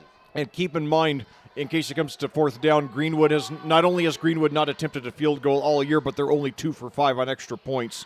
So they might not even have a kicker who can, kick a field goal from this distance. Yeah, they'll give him a yard on the play, so it'll be 3rd down and 11 coming up. 6:45 left to go in the first half. Come on, boys, just make a stop here. So Snap, back to pass. Throws, and it is incomplete in the corner of the end zone. It was a quick drop, intended that time for number 87. That's Chase Monroe. And in on the coverage for Plainfield that time was number 26. That's Carson Cole. So 4th and goal at the 11, and it looks like they're going for a field goal here. It could be a fake, of course. But again, the Woodmen have not attempted a field goal, and they're they're 2 for 5 on extra points. So it'll be a 28-yard field goal for number 4, Colin Andreas. and he'll kick from the left hash. Snap, spot, the kick is up, and the kick is no good. All right. No good. And I'll tell you, Rob, after that and then after Perry Meridian missed their 30-yard field goal, missed it colossally last week, you can't overstate how important it is to have a good kicker. Boy, it is, and it is amazing with schools of these size, too, because it's not like you're dealing with 1A schools here. I mean, you're dealing with, five. Is Greenwood 5A or 6A? 4A. They're 4A. Oh, they went backwards. No, they've been 4A a long time because remember, the city of Greenwood is split into the Greenwood and Center Grove districts. That's right. Now, if Greenwood was the only public high school in town, then easily they would be probably a 6A school. Regardless, 4A, and then obviously Perry Meridian 6A. Yeah. You would think you'd have one kid who can do that, but it is hard, as you said. Like, it's very hard. Boy, nice open field tackle that time. Yeah. Number 3 on the Isaiah Miller on the reception.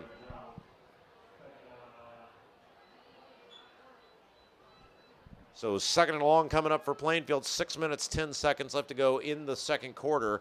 Ball sits at the 21-yard line. So Newell got the completion, but only 1 yard to show for it.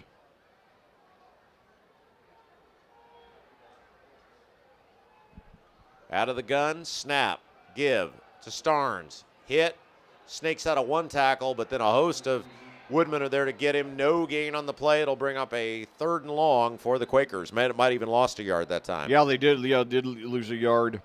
I'll tell you, I give Greenwood a lot of credit. I mean, I did not think they would be tied here in the last half of the second quarter. 5:33 to go and counting. They're playing with a lot of optimism and enthusiasm.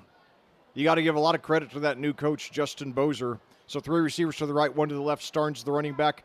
Newell in shotgun.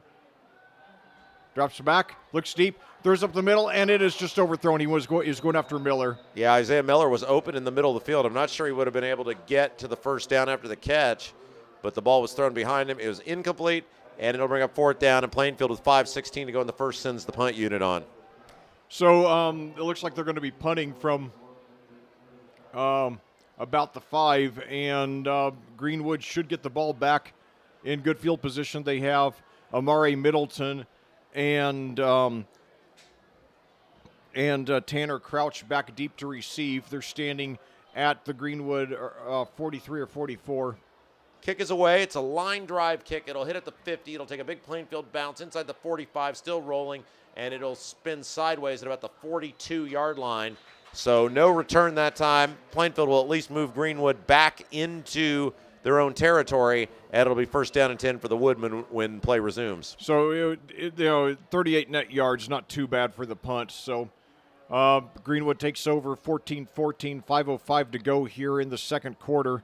And remember, the Woodmen do get the ball to start the second half. So what I think they would like to do is get a touchdown here, and with literally enough time that we don't have much time to answer, and then get a touchdown to start the second half to take a two possession lead. We got to make sure that doesn't happen. So three receivers to the left, 1 to the right. Now Riddle in shotgun, gives the handoff to Burnett, and he breaks through and gets for about 6 or so. It seems like, Leck, for the running game for Greenwood, there have been just certain plays where there have just been huge holes at the line of scrimmage for either the back or the quarterback to get through. Hasn't been every play, but there have been a fair amount of plays where they've done a nice job up front of moving the Plainfield defensive linemen. And hopefully in the half we'll make an adjustment and stop that. I remember I was really concerned on that last Perry Meridian drive last week when Zachary Huckabee kept on, rushing around the corner, and we didn't have an answer for it. And finally we did force them to a 4th down before it was too late, but they gave us a scare there. So now same formation here. Out of the gun. Snap. Quarterback keeper this time, and he's going to be wrapped up and taken down in the backfield. Lost a yard on the play, and I believe in there to get him was number 63 for Plainfield, Seth Martin. So it'll bring up a 3rd down, and they say 4 on the board, so we'll go with them. It's the 48. They got to get to the other 48. 4 minutes to go in the first half.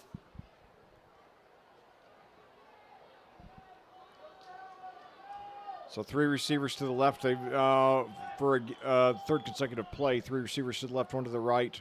Burnett in there at running back. And now pressured, and he's gets a screen pass. It's going to be short of the first And he lost down, the ball. The and we ball's got a out. fumble. And now there's a pile. I think the Quakers have it. And let's see. Fight is on. No signal yet. He's short No of the signal. first down. It's but going to. No signal yet. No signal yet. The No, officials are it looks like they're deliberating. going to say Greenwood somehow came away with that ball. That's amazing. There was a host of Quakers in there. Number 7, Carter Ferguson, in there on the tackle, went for the ball. Plainfield fans obviously were right below us, didn't like it. And now a big 4th down coming up for Plainfield, for both teams rather. It's a 4th down and about 2. Snap, quarter give straight ahead, and he is going to be short. I don't think he got it. That was number 48 that time. Yeah, Burnett, I with think the he's- run. I It'll think depend we on the s- spot. It looks like he's short if this official spot stands. Yeah, we'll see. Oh yeah, he's short. He's way short.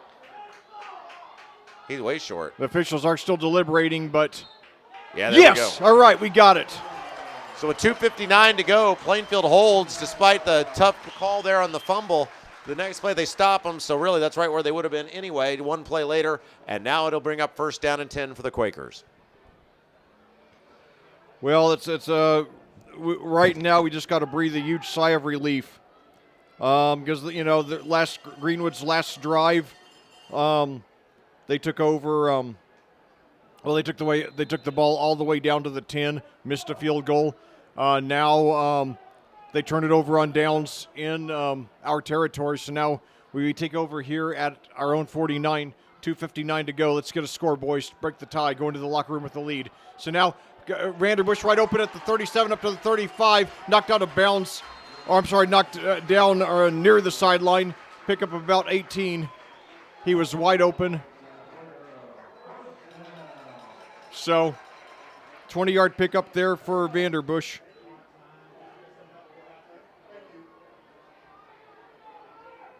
Newell, a statistically modest season, but he does move over 100 yards tonight. He has not gotten 200 yards in a game this season, but he's been very, very solid and effective. Not thrown an interception. 2:30 to go and counting now. 1st and 10 at the 31. Now drops back to pass. Got plenty of time. Screen pass is complete. And he breaks a tackle around the line of scrimmage, and he gets out of bounds for a gain of about 5. Vanderbush again. Let's see where they mark it out. Newell's completed 9 of his 12 passes tonight. That one goes for, should be 4 or 5. Yeah, they give him credit for 4.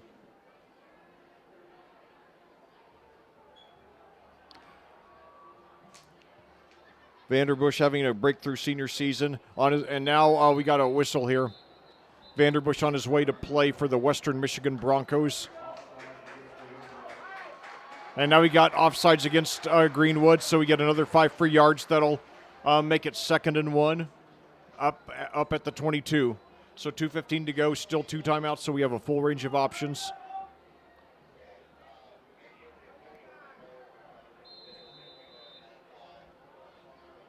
So now let's see, we got 3 receivers to the right, 1 to the left, Vanderbush to the left, Starnes the running back, Newell in shotgun, handoff, and now he takes it up, and now he breaks a tackle at the line of scrimmage, gets up for about 5.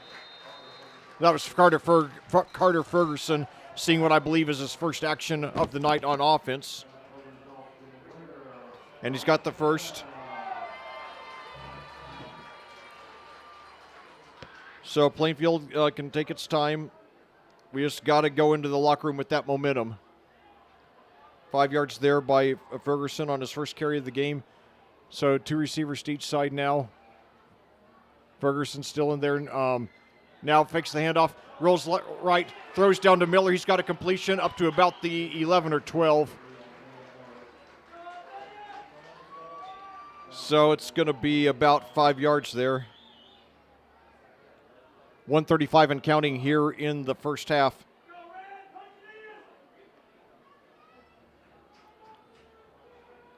Miller's second reception of the game.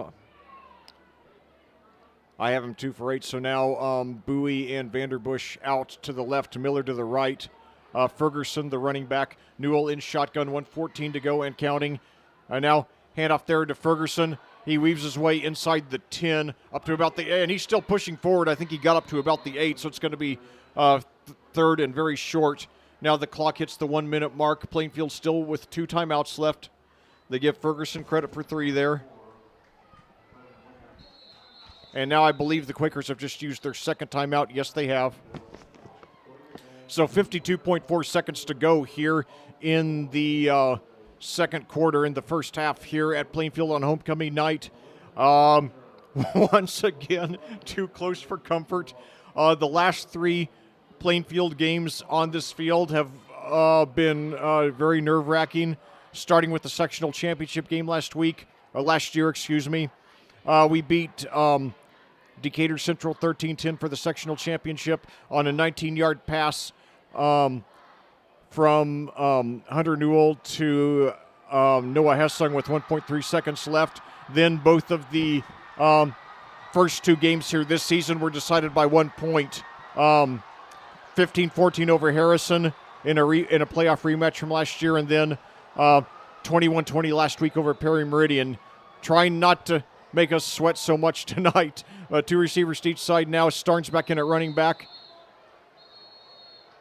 We got, and now we've got, I believe, Greenwood has taken a timeout now. They want to make sure they don't go into the locker room down.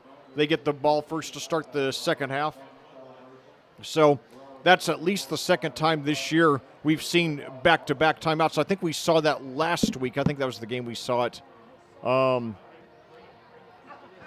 But anyway, sometimes the games all run together for me. Tonight, by the way, my 124th high school varsity game as a commentator. It'll be 125 next week for that big showdown at Decatur Central. And I'm already thinking about that game, even though, I'm still commentating this one. I try not to think ahead too much, but sometimes, I can't help it. So now, got, I believe it's Vanderbush and Bowie out to the left. Starnes, the running back. Starnes gets it, and he's got some room, and he's, I believe, got the first down up to about the 5 or the 6.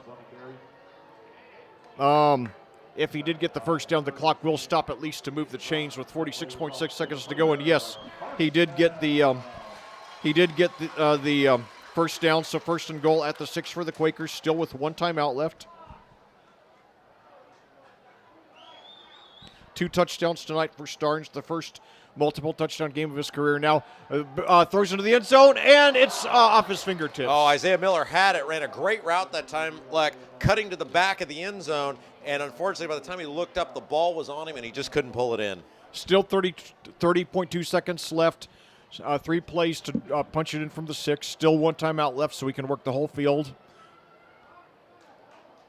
So things still promising for this drive. So now we line up Vanderbush and Bowie to the left, Miller and Rivera. Now Miller rolling left also.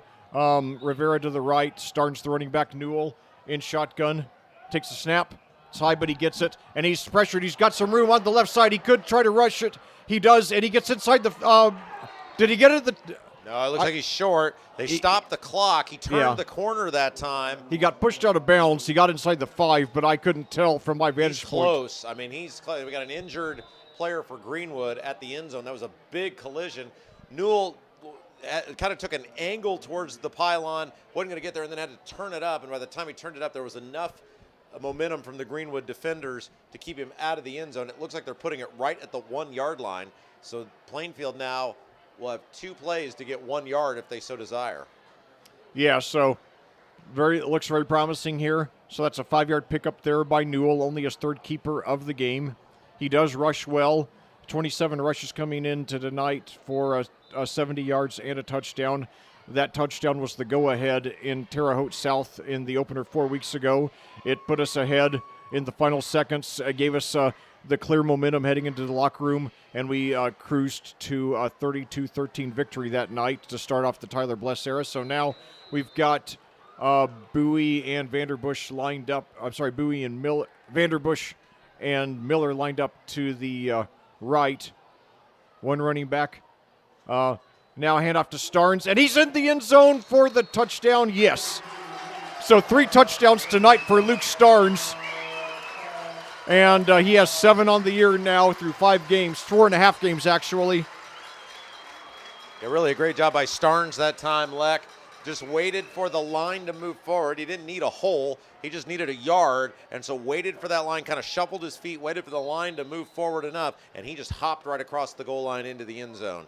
So 20-14 with the conversion pending. And now we got the 2-point conversion, so it's 22-14. All right. Little direct snap that time to number 24, Elijah Flowers, and Flowers went off left end, had one man to beat in a foot race, was able to do it, and now, as you said, like, it's 22-14. You know, like you think, well, hey, going for 2 is risky, but you think about right now, Plainfield, by going for 2 each time, is 1 point ahead of where they had been if they'd kicked an extra point each time. And not only that, Rob, but in our first 2 home games of the season, the 15-14 win over Harrison, and then the 21-20 win over Perry Meridian last week, in both of those games, conversion points made the difference. So there is a method to the madness. Plainfield now 9 of 12, and even 75% on the season on 2-point conversions. Incredible. How is it that you end your broadcast? What is it? What do you say? There is a difference only you can make. Yes, there you go. Well, see right there. That's right. That was Elijah Flowers. He made a difference. He did, yes. Only he could make it. That's right. 9 plays, 51 yards, 240. Thanks to our man Jeff Sherman, the best stat man in all the land with that one. And so 18.6 seconds left to go. 22-14. Greenwood will get the ball to begin the second half. And it'll be halftime here at Plainfield. I don't see any floats, so I don't know if they have discontinued that as a thing. I do not know. There we hear a Crazy Train by Ozzy Osbourne, which for whatever reason is one of the most frequently played songs at high school sporting events over the years. And not just here at Plainfield either. It is an interesting one, isn't it? Yeah, it is, but, you know, there is a good message into the song, especially, you know, it's a song that really lyrically is more relevant now than when it first came out 42 years ago. It's you know, Ozzy's not known for his social commentaries, but there's some thought-provoking lyrics in that one. Line drive kick, it'll sail into the end zone on a bounce, and it'll be 1st and 10 for Greenwood. Real quick, Leck will take over at halftime. Our sponsors for the game tonight: CJ's Pizza, Whitlow's Towing, Gunnell Financial, Remax Centerstone, Julia Burbridge, Midwest Pizza, BGW Construction, Porter Hair Design, My IT Indy, I-70 Wrecker Service and Garage, Ellison Associates, Chipotle, and Double D Barbecue. Well, back here at Plainfield, we're about to resume the final seconds of the first half with Greenwood trailing Plainfield 22-14 here on homecoming night at Plainfield. So now Riddle drops back. He takes it himself. He's got some room. He gets up to the 25-30, tripped up about the 33, and the clock will stop to move the chains with 11.1 seconds left. Greenwood does have 1 timeout. Yeah, I don't know if they'll use it or not. Here, it does not look like they're going to, so maybe they take a shot down the field. Clock will start, and now Greenwood is going to spend that final timeout with 8.4 seconds left to play. Now, Greenwood does get the ball first to start the second half, but I think they know that to win this game, they're probably going to need a few lucky breaks. So I think they're going to try something here, whether it's a Hail Mary or, you know, a set of laterals. We'll see, but 67 yards, 8.4 seconds to go. They just used their last timeout. It's been an up-and-down game. Greenwood actually scored first and took a 6-0 lead. However, Plainfield came back with 2 rushing touchdowns by Luke Starnes to take a 14-6 lead. Greenwood did tie it up, but then start a 3rd touchdown by Starnes. Put the Quakers now up 22-14 here. It's a game that should not be this close, but the Quakers are making the plays they need to when they have to. That's a good sign, but they still haven't had that you know, games free of serious mistakes. Hopefully they'll come next week against Decatur Central. Probably Snap, a tougher quick opponent. drop, throws, got a man caught. He'll run out of bounds. And they're going to throw a flag. Oh, you got to be kidding me. out on the tackle that time was number 26, Carson Cole, and they're going to say it was a late hit out of bounds, which is going to move that ball because the ball got up to the 40. It's going to move the ball all the way across midfield. So now if you're Greenwood, you've got a realistic chance to at least be able to heave the ball into the end zone. So Chase Monroe had a reception of about 8 or so yards. The play only consumed 4 seconds. So they decided that so let's see. So they're going to move it well into Greenwood territory. So you obviously using that timeout did help. So now the ball will be spotted at the 43, which don't know about the arm strength of Riddle. Oh, he can get it in the end zone from there. Back to pass. Now he's flushed out. He's going to roll right side. And he's going to be hit and throw it away. Boy. As he's hit, it won't matter. That'll bring about the end of the half. 63 that time. We've called his name several times tonight. Seth Martin on the tackle. And as we head to the half, it's a 22-14 Plainfield lead over Greenwood. Let's take a moment again to real quick thank our sponsors who have made our broadcast possible all throughout the evening tonight. And they include CJ's Pizza, Whitlow's Towing, Gunnell Financial, Remax Centerstone, Julia Burbridge, Midwest Pizza, BGW Construction, Porter Hair Design, Holly Porter, My IT Indy, I-70 Wrecker Service and Garage, Ellison Associates Remax, Chipotle, Double D Barbecue. Again, Rob Kendall, Lex Zorn, I'll give you a chance to eat your pizza there, Lex, for a second. I know you got more over there as well. And we'll give you a check if you want to munch on that for a little bit. Save the rest for later. Okay, all right. All right, well, Lex, the halftime is yours, 20 minutes up on the clock. All right, well, it's been a wild and woolly halftime game here at the midway point of the season for your Plainfield Quakers. The good news is that they do lead the Greenwood Woodmen by a score of 22-14. The bad news is that it should not be this close. It's been a game that's been plagued by mistakes, mental mistakes, and questionable call or two also. But anyway, Plainfield got the ball first, and on their first drive they gained 72 yards. However, they committed 5 penalties in a span of less than 4 minutes. That resulted in them turning the ball over on downs, and then on Greenwood's first possession with 6:50 to go in the first quarter, Jackson Hasig took it in 59 yards on a rush for a touchdown.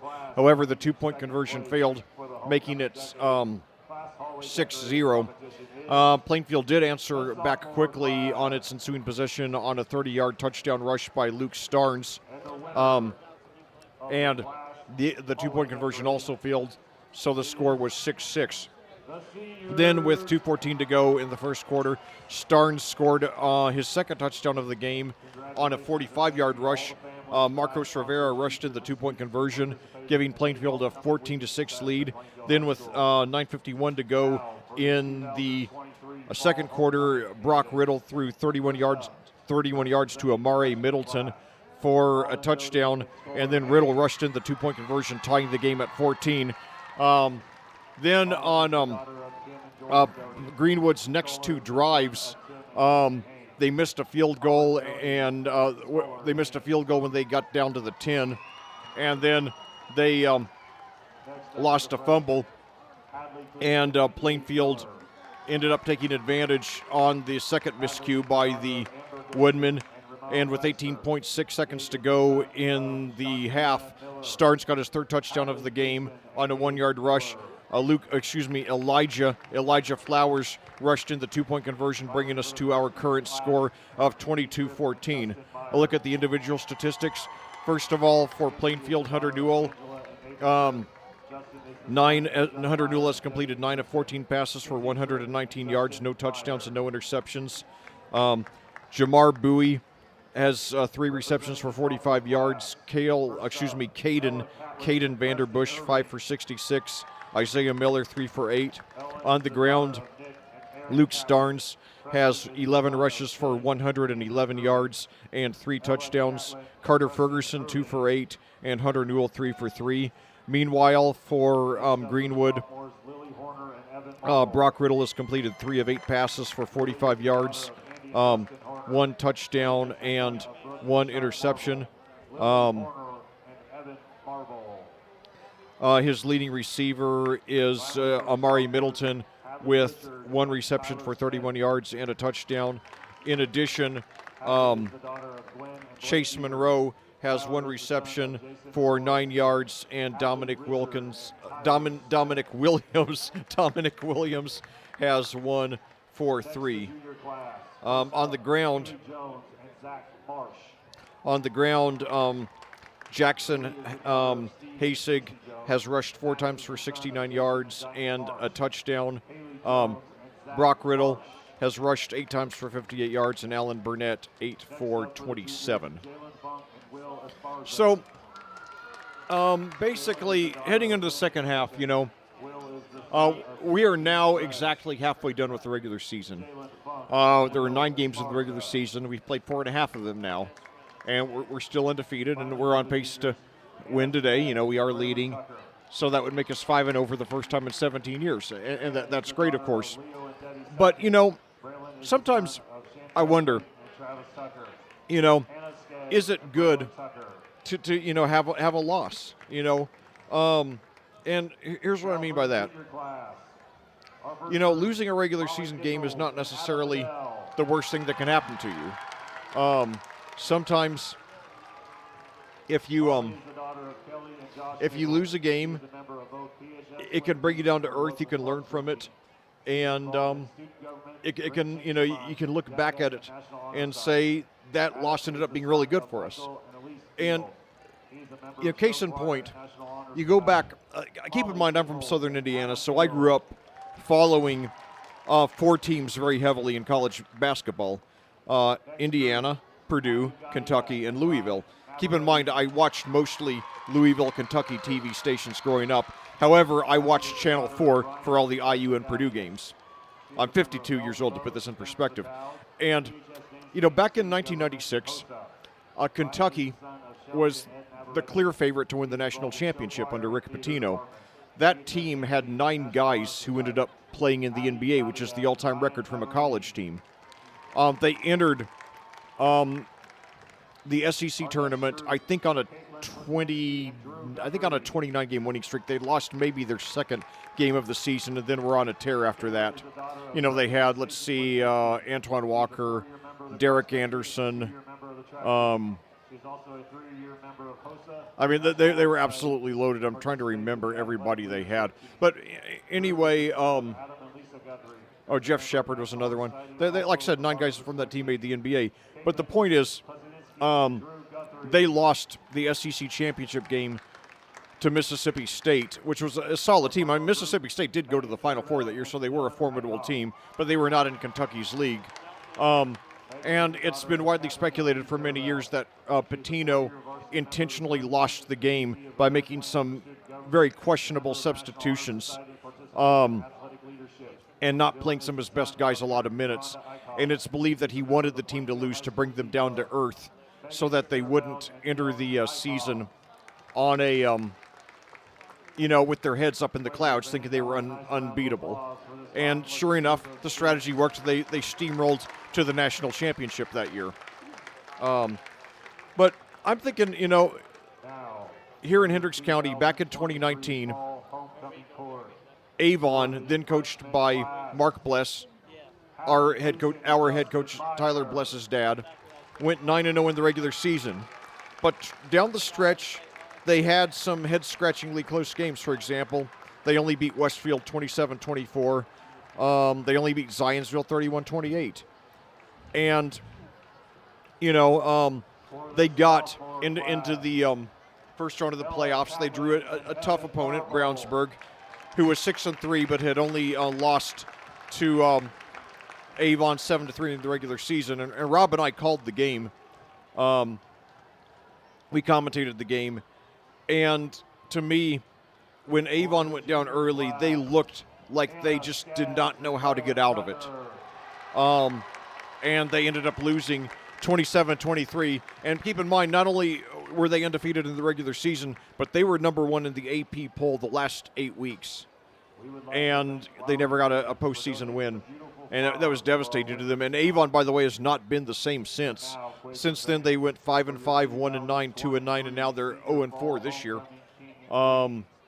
So it was like the program turned on that game. You know, I mean, I'm not saying I believe in superstitions, but it does seem like that's when things started falling apart. Like, for example, if you're an IU football fan, you have been for like a long time, a lot of us talked over the years about how our collapse in the 1993 Independence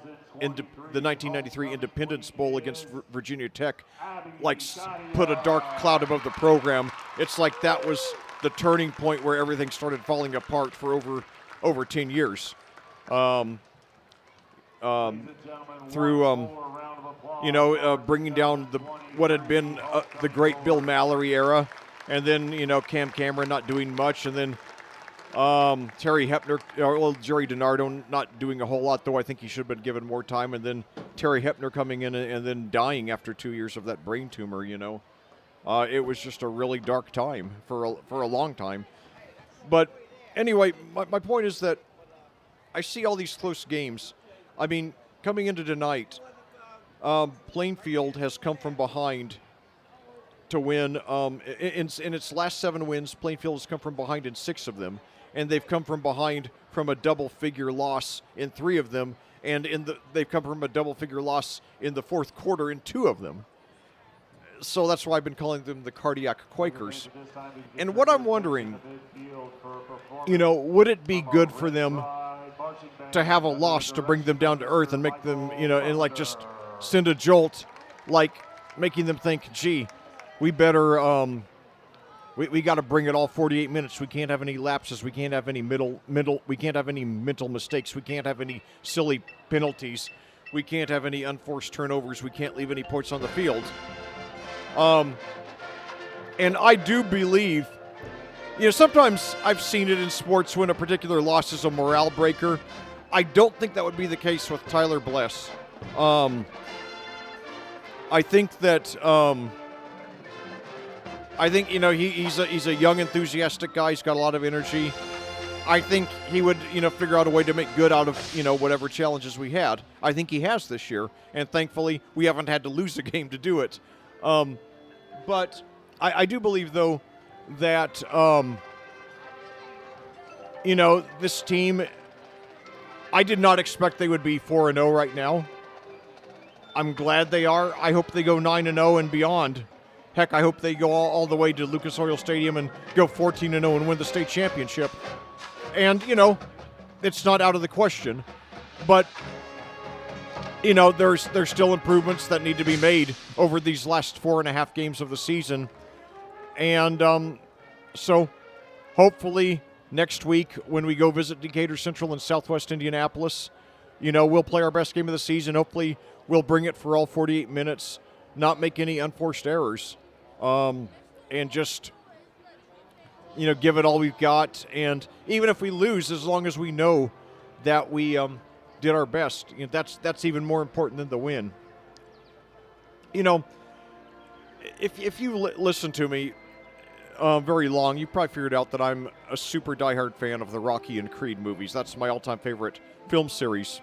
And these last few weeks, I've been thinking about the movie Rocky III and comparing it to the Quakers. Now, the main reason I like the Rocky movies isn't so much the action or the boxing, but it's that all of those movies are just full of timeless life lessons, whether you're a boxing fan or not.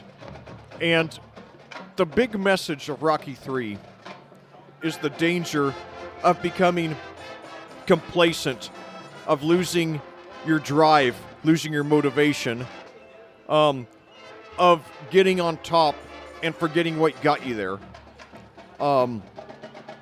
And, in the first 2 movies in the series, you see Rocky was hungry. He was from the streets.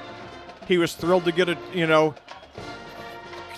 couple of heavyweight title fights, and he went out and gave it everything he had. But then we see in the opening montage of Rocky III that, he's on the Muppet Show. He's making commercials. and he's living the high life, and he's forgetting to work hard. And then, he runs into a young fighter who's hungry, Clubber Lang, played, of course, by Mr. T. And Rocky, not only loses the belt, but he gets demolished. And then he's visited by his old rival from the first two movies, Apollo Creed, who tells Rocky that he lost that fight for all the wrong reasons. And, that stuck with me all these years. I first saw the movie in a theater when I was 11, 41 years ago, between grades 5 and 6. And that phrase, "you lost that fight for all the wrong reasons," has always stayed with me. And, I realized, yeah, losing hurts, but, there's nothing wrong with losing. But everything is wrong with losing for the wrong reasons. So, if the Quakers are going to lose some games this year, that's okay, as long as they don't lose for the wrong reasons, as long as they don't beat themselves. And, I hope that being, number 4, as a fan, I'm ecstatic that we're ranked number 4. I'm always, because we don't have quite the reputation that some of the bigger schools do here in Class 5A, some of the schools that are, frequently in the top 5, I always feel like we have to do a little bit more to get a ranking, that we really have to earn it. So when I saw that we were ranked number 4 this week, I was ecstatic. And it's great that we're being noticed. But what I hope doesn't happen is I hope the kids don't see the ranking and feel like it doesn't mean that they have to keep working hard. So I'm just hoping we can find that balance between, I hope the kids will be happy, honored to get that number 4 ranking, but at the same time, I hope it'll give them the drive to not only prove that they were worth the number 4 ranking, but also to go even further, to try to go for number 1, and then once we get there, stay there, and then try to be ranked number 1 at the end when it counts the most, which is on Thanksgiving weekend at Lucas Oil Stadium when we play for the state championship game. Because I guarantee you that, when Avon, lost that game to Brownsburg in 2019 in the first round of the playoffs, all of a sudden, 8 weeks in a row at number 1 in the AP poll didn't mean so much anymore. So I really hope we'll find that balance, and that's going to be a challenge for Coach Bless to try to temper these kids, with the balance between making them confident but making them hungry.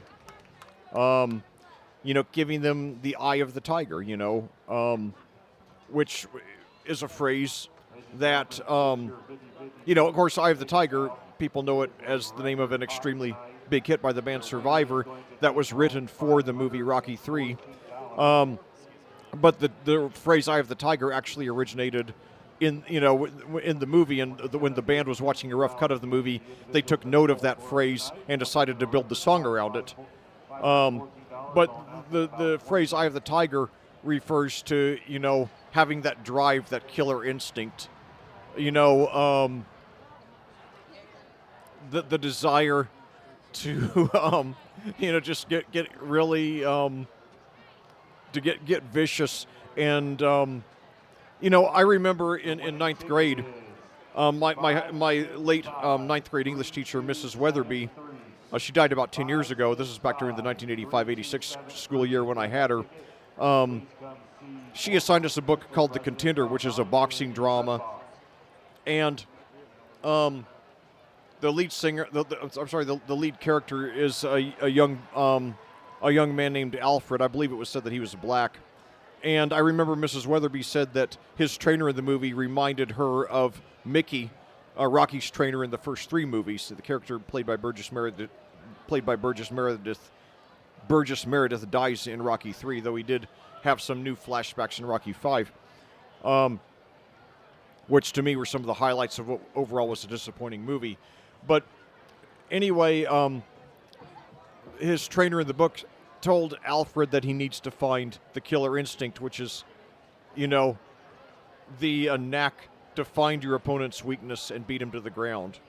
And that's really what I want these kids to find, So, anyway, we got 2:47 to go here in the 2:47 left to go on the halftime clock. So, anyway, obviously the Rocky and Creed movies have influenced me a lot, and I constantly am finding ways to apply them to my daily lives. And, in fact, even last year, when I announced my mother's death in a Facebook post, I ended by quoting my all-time favorite movie in the series, Rocky Balboa, in a speech to his son, which I applied to my current situation at the time, responding to my mother's death. I said, "The world ain't all sunshine and rainbows. It's a very mean and nasty place, and I don't care how tough you are. It will beat you to your knees and keep you there permanently if you'll let it. You, me, nobody is ever going to hit as hard as life. But it ain't about how hard you hit. It's about how hard you can get hit and keep moving forward. How much you can take and keep moving forward." So, hopefully these Quakers will keep on moving forward all the way because they have the potential. And one thing that I think really gives them a shot to go a long way, not only is that we're in a favorable sectional, but also that we've got so many weapons that we can hit you with. We don't rely excessively on any one player. So I think even the better teams are going to have a hard time containing us. It's not going to be impossible. I'm sure there are some elite teams that could contain us enough to beat us, but they'd have to work up a sweat to do it. And now to end the halftime on a little bit of a lighter note. I mentioned that Plainfield is ranked number 4. Well, let's look at who's ahead of them here in Class 3A, or in Class 5, in Class 5A, in Class 5A in this week's AP poll. At number 3 is Valparaiso, who won the Class 5A state championship last year, beating Whiteland in the championship game. At number 2 is Bloomington North. At number 1, Fort Wayne Snyder. Now, here's a very interesting thought. It's premature. We've got at least 7 more games to focus on before it would get to this point. But it is possible. And by the way, we're in the south end of the bracket in the state championship. Valparaiso and Fort Wayne Snyder are in the north half. So we would not, if we meet either of those teams, it would be in the championship game. It is possible, however, that we would meet Bloomington North in the semi-state. And Bloomington North's head coach is none other than Scott Bless, the uncle of our very own head coach, Tyler Bless.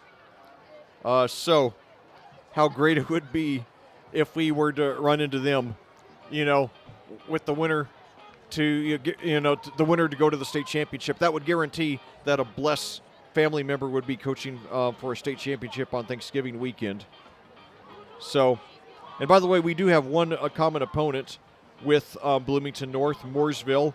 Bloomington North beat Mooresville 34-29. We beat Mooresville 31-15. So that's 11 points more than Bloomington North beat them by. So, if we run into Bloomington North in the playoffs, I'd say we're going to, we could do that. But, Rob, for this, I was just telling the audience, looking at the possibilities for the playoffs, I mentioned that we are ranked number 4 here in Class 5A. And of the 3 teams that are ahead of us, 2 of them, Fort Wayne Snyder, who's ranked number 1, Valparaiso, last year's champion, who's ranked number 3, are both in the top half of the bracket, so we could only play them for the championship game. But Bloomington North, who's ranked number 2, is on the south half of the bracket, so we would run into them in the semi-state, and they are coached by none other than Scott Bless, the uncle of Tyler. Yeah, boy, that'd be wild, wouldn't it? Yeah, if we'd have the 2 Blesses coaching off with a trip to the state championship at stake. What a dream matchup that would be. Well, it is interesting, and we talked with Coach Bless about this on the show. For me, obviously, when his dad was hired as the head coach at Avon in, what was that? Was that 2010? Is that right? That seems right. 2009. 2009, thank you. And we were doing the Avon broadcast at the time. I literally remember going to meet with his dad to see, hey, would you like us to continue doing the broadcast? And obviously we did for basically 10 more to 11 more years because we were out there in 2020 doing those games. And, it's pretty wild now that we're doing his games as the Plainfield coach. and I'm old. That's the only takeaway from that. I'm very old. Hey, I'm 52, and you're quite a bit younger than I am, so you're not that old. Well, it is wild to think, we've been doing this now at Plainfield for 16 years. At 18 years, this is our 18th season total, and it's wild to see how things have changed. But one of the things we're still doing is coming out here doing Plainfield football, and let's see if we can get a big win in the second half. We lead at 22-14. Greenwood will get the ball to begin the second half. Yeah, we're in our 16th year now broadcasting the Quakers, my 12th on the team. Hopefully we got many more to come. As long as you all keep inviting me out here, I will be here. So, I feel like I'm an honorary graduate now. Even my alma mater was Madison in the southeastern part of the state. However, it's appropriate because Madison has the same colors that Plainfield does, red and white. So, Well, so the Woodmen will receive the ball. They're going to move from right to left on your computer screen. Greenwood in the road white tops, green pants, green helmets, green letters and numbers. Plainfield, the home team on the scoreboard. They're going to are wearing the home reds, white letters and numbers, gray pants, red helmets, and Plainfield will kick it away to Greenwood. In fact, in 2019, Greenwood played Madison in the first round of the playoffs at Madison, won 61-0. So, man, that was a rough one for my Cubs. I've never commentated my alma mater in any sport. It's unlikely that it will happen. I would love it if it did. I'd love to get the chance, but. All right, so here we go.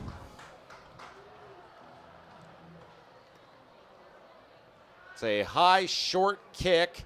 It'll hit, bounce, and be taken. And boy, Plainfield got a break there. He picked it up, the man who received the kick. I believe that was number 3, Andre Middleton.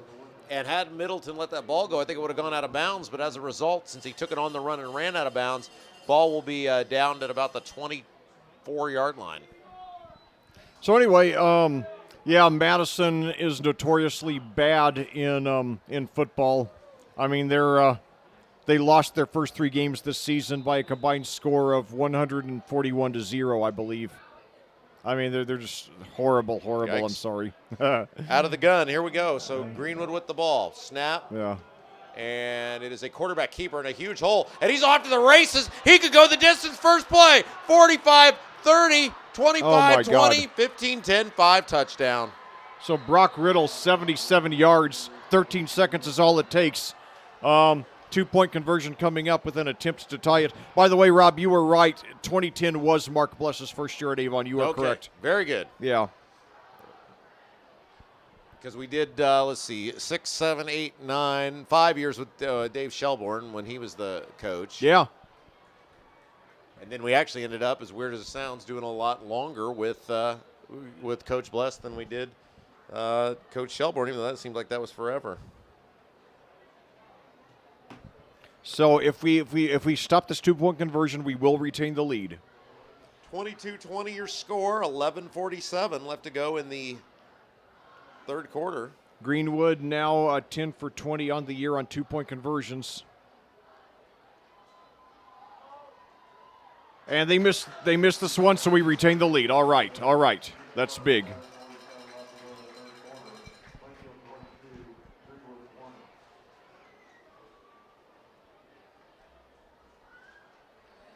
But yeah, that was an incredible run, though, by Riddle. He just found the hole, and he was gone. And a terrible start for Plainfield. But again, the difference in the ball game now are these 2-point conversions. Yeah, and again, keep in mind, that was the difference in our first 2 wins, which are both 1-point wins. Our first two home games here against Harrison and Perry Meridian. Yeah, Plainfield has hit 2. Greenwood has hit 1. Yeah. And that's the difference on the scoreboard. Yep, there hasn't even been a 1-point conversion attempted. So Plainfield will get the ball now with the 2-point lead.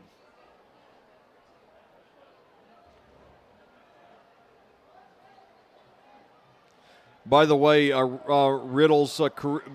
Riddle's long rush of the season prior to that was 21. He got 77 on that play, so heck of an improvement there.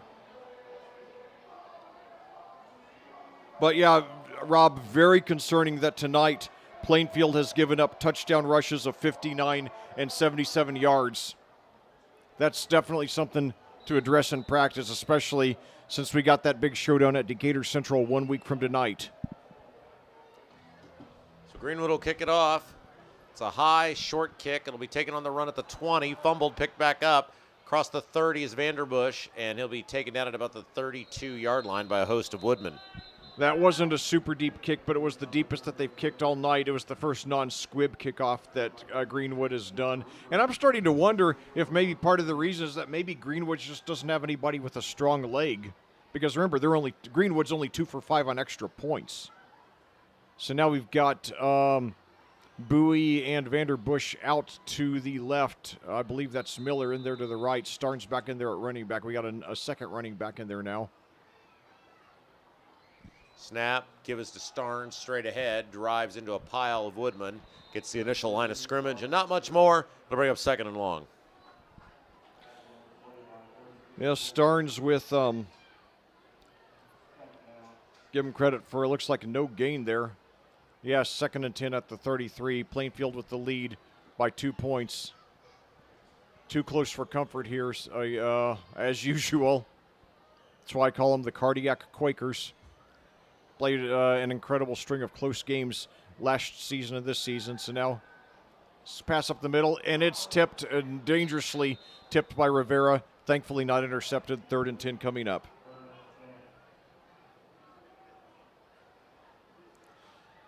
Newell has gotten here into the second half of the season without an interception versus 5 touchdowns. He should be playing college ball a year from now. He deserves it.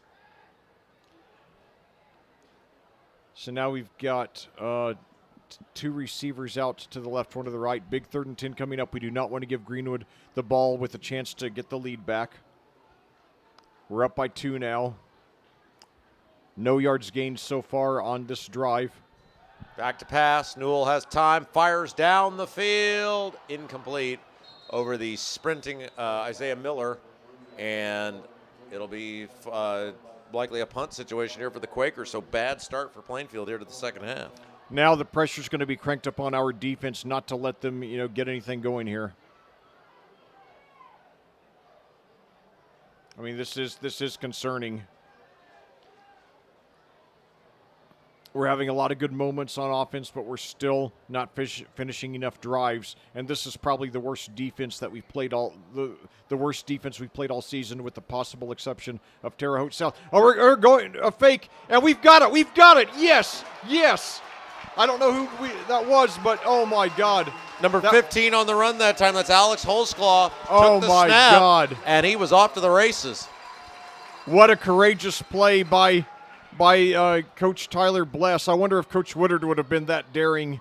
He was pretty daring at times, but yeah, that's super. Well, it may be as much, Leck, about a kind of admission. We're struggling to stop these guys defensively, and we really just can't give them the ball back. Yeah, it very well could be, yes. So 22-yard gain there by Holtzclaw. We're in Greenwood territory. Little screen pass to Miller, caught on the near side of the field. He'll sprint down the sidelines, and he's pushed out of bounds, very near a first down. And it will be, yes, it will be enough for a first down. Well, yeah, that was an incredible rush there. And now 13 yards there from Newell to Miller.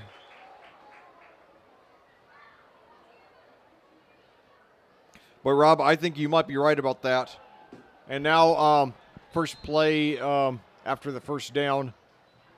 Not much of anything.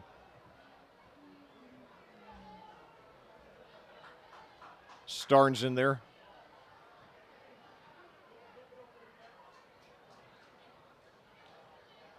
Snap, play action, pass, caught by Miller again on the far side of the field, cuts it back, and a big hole that time. He's going to should have enough for a first down. We'll wait on the official signal. Nice run after the catch by Isaiah Miller, similar to the play 2 plays ago. And it is enough for a first down for Plainfield. So Miller, two catches in the first half, another 2 on this drive. In fact, the last 2 passes, both picking up first downs. So the Quakers now down to the 22. And a pass, screen pass off the hands of Miller, incomplete. Newell had to get rid of that quickly as there was a defensive end closing down on him from behind. Well, Newell's first varsity action ever came two years ago against Greenwood. Carson Melvin, a freshman, had not been expected to start, but Aiden Moyers went down with a torn ACL, the presumed starter. Melvin had to start as a freshman, but he got injured in Game 5. Newell finished the game, came into the fourth quarter, led us to 2 drives, 1 to tie, 1 to win. And so now we've got a flag here. But, yeah, that was a game where it was 28-21. Greenwood was, and it's false start against the Quakers, bringing it back 5 yards, bringing up 2nd and 15 at the 27. Yeah,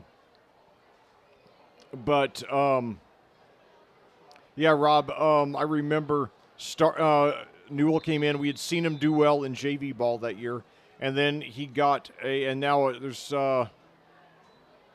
okay, now back to action here. I'll hold that thought.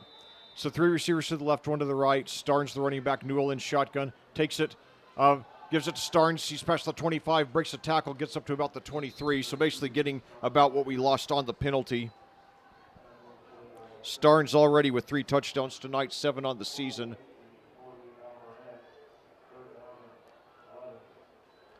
Give him credit for 4 there. That'll bring up 3rd and 11. But, man, what, pivotal play there to go for it on 4th and 10 from our own 33, get a 22-yard rush on that fake. So 2 receivers to each side now. Vanderbush and Bowie to the left. Takes the snap now. Screen pass, and it's caught inside the and now he's knocked out of bounds around the 14. That was number 22, Weston Wayrich. I believe that's his first reception on the season. He's been a solid backup running back for us. Oh, he's got the first. All right, you got a better spot than I thought.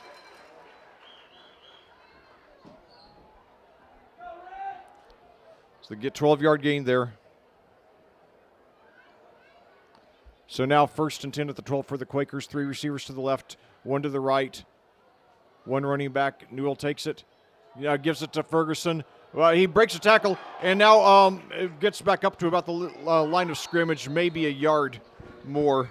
Yeah, he went left there, tried to go off left end, got hit, spun out of a tackle, cut it back to the center of the field, and at least got back to the initial line of scrimmage. As you said, like maybe picked up a yard, not much doing there. Great second effort, though. He avoided what could have been about a 3-yard loss.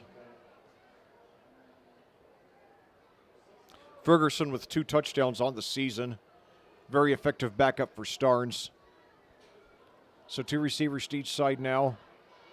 Ferguson still in there at running back. Now Miller shifts left.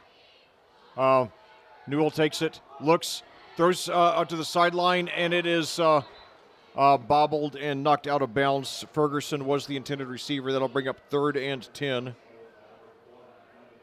We are in Cameron Grimes' field goal range. It would be a 29-yarder from here. He's hit from 40 this season.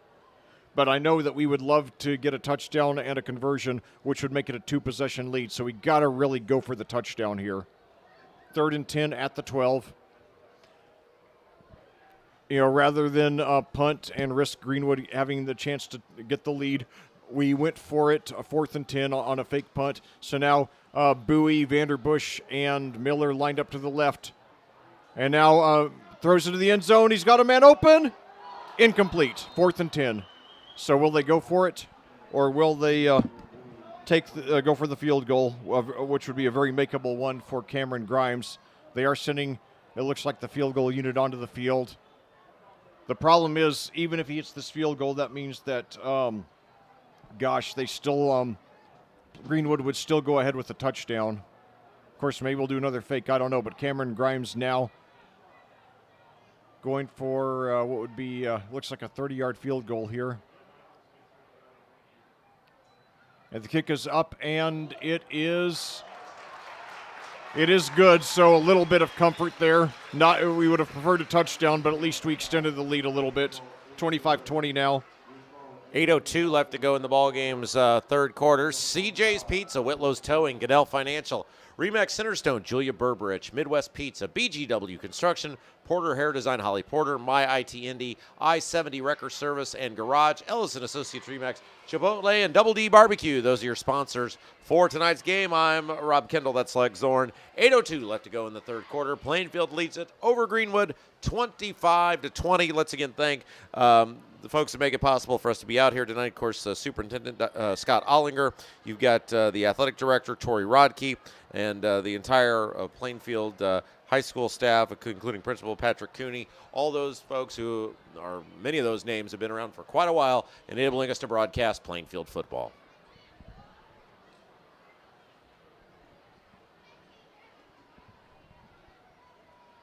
And by the way, your stats on that scoring drive, Leck, 14 plays, 55 yards, 3 minutes and 39 seconds.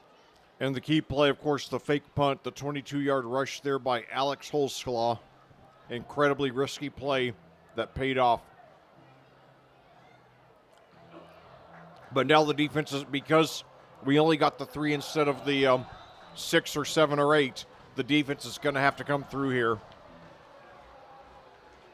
Onside kick. It's in the air. It's a live ball, and Greenwood able to scoop under the ball in the air. They kicked it way up into the air off the ground, and the ball was in the air forever. Ultimately, number 81, Isaac Bemis for Greenwood, able to slide under it and pull it down. So it'll be 1st and 10. Good field position for the Woodmen at the 39-yard line.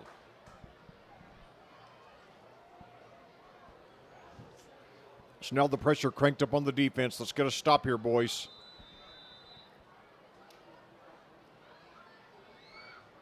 Looks like this is going to be our longest game of the season in terms of time. It's 8:50 your time of day now. Not even halfway through the third quarter yet. Probably going to be here till 9:30 or so. And a huge hole, and he is off to the races again. Inside the 40, inside the 35, and that time it was number 28 for Greenwood. Hasig with the run, and a huge run. I mean, Greenwood has basically run, 2 offensive plays so far? Yeah, that was the second one. The first one was the 77-yard touchdown by Riddle, and now Hasig takes it, that's 28 yards there. And Hasig already had a 59-yarder earlier in the game for a touchdown. And this may have been why Tyler Bless went for it on 4th down in his own territory with that fake punt, because he's recognized they just simply are having a lot of trouble stopping the Woodman. Now there's a give straight ahead. So I gave it to Hasig again, but this time we were ready for him. He gains about 2. So ball down to the 31.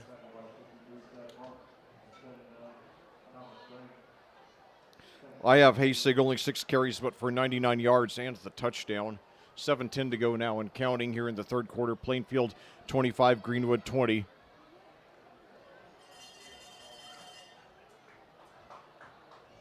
We got to get a stop here. 2 receivers to the right, 1 to the left. And there's a catch. Down to about the 29-yard line. Number 10 that time. Josh on the Carroll. reception. Yeah, Josh Carroll. And Carroll will get the ball, as we said, inside the 30. And it'll bring up a 3rd down and 6 now for the Woodmen. So, yeah, that's a very big 3rd down for the Quakers offense here.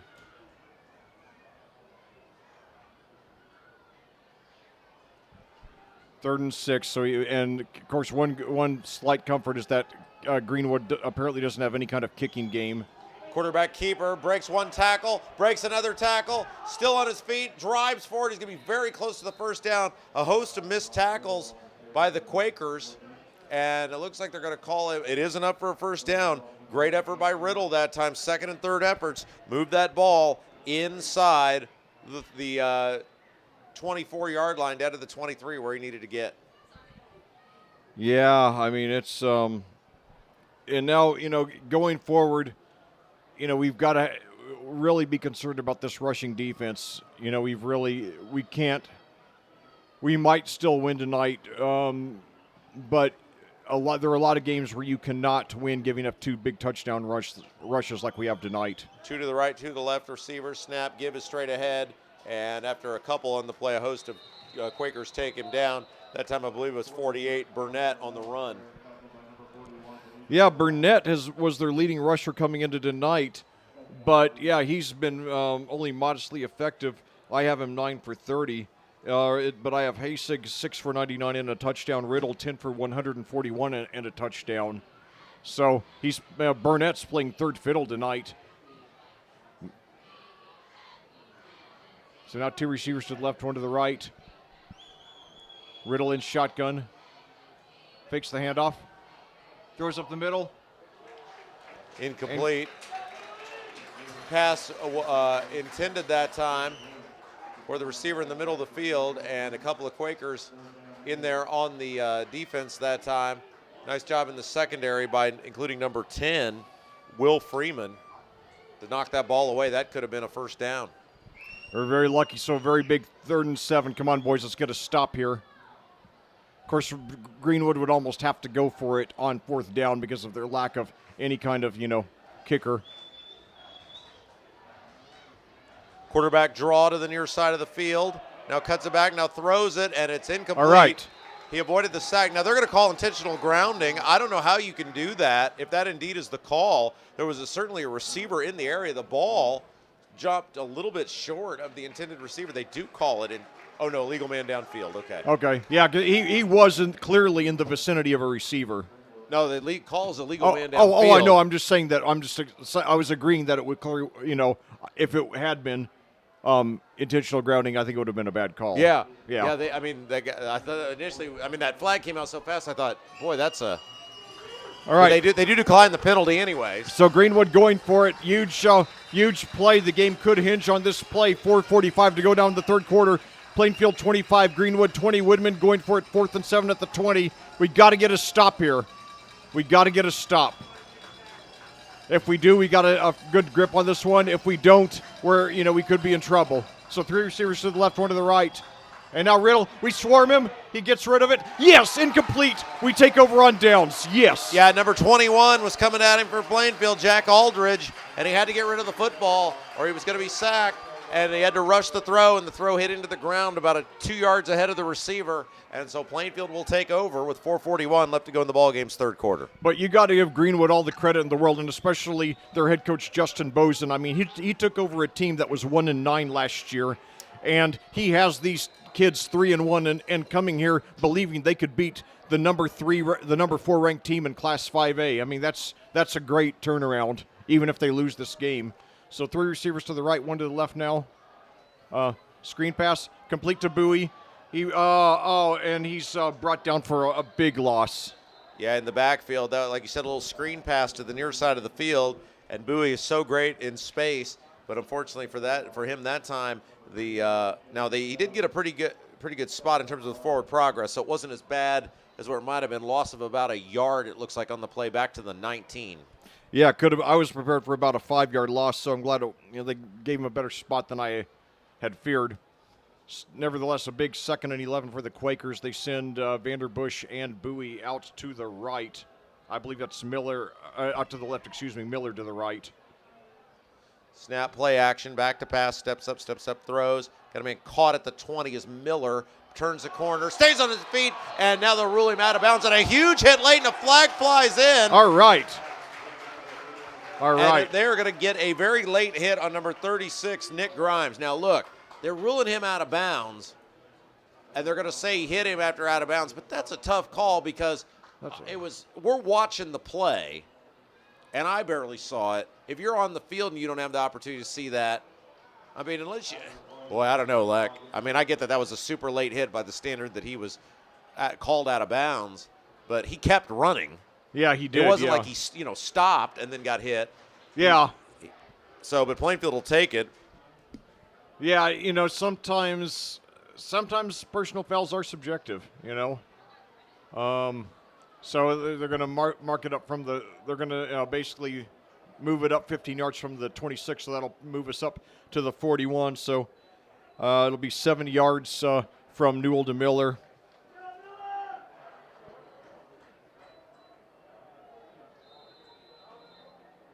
Miller with his 5th reception of the game. And now a handoff to Starnes, and he's got some room, and he could have the first down. It's going to be maybe a yard short.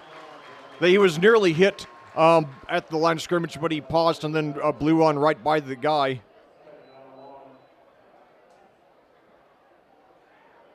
So now it's 2nd and 1. They give it to Starnes again. He's got the first down easily past the 45 up to about the 43, and he's finally brought down.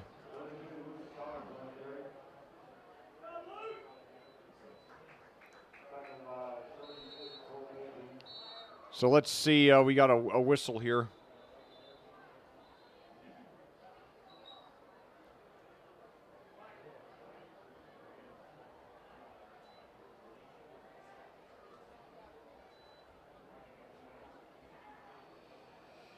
And I'm not sure what the issue is. I didn't see anybody signal of timeout, and I didn't see a flag, but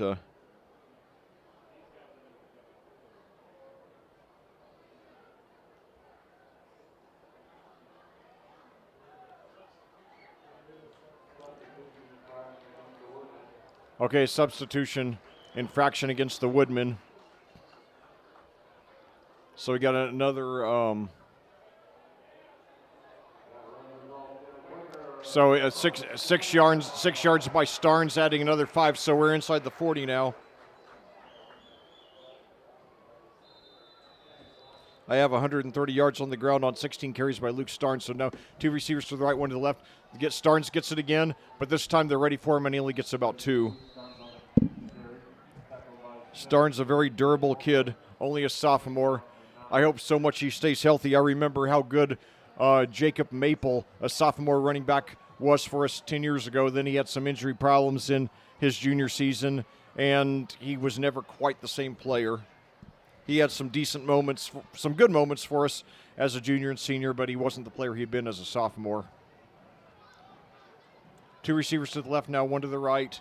2nd and 9 for the Quakers. And now they give it to, and he dodges a couple of tackles, finds room on the right side. He's got inside the 30. He's got the first down and more, up to about the 26 or 27. So Luke Starnes, 3 touchdowns in the first half for the guy who usually heats up in the second half. And now he gets up about, they give him credit for 11 there. I have him 18 for 142 and 3 touchdowns. Now we got to get a touchdown here. If we do get a field goal, we will be within. We'll have an 8-point lead, which means that Greenwood could only tie with a touchdown of the 2. But I really want to make a 2-possession lead. So now 3 receivers out to the left. Starnes, the running back. Starnes gets it again. He's got room on the right side, inside the 20, inside the 15. He's got another first down. So Luke Starnes.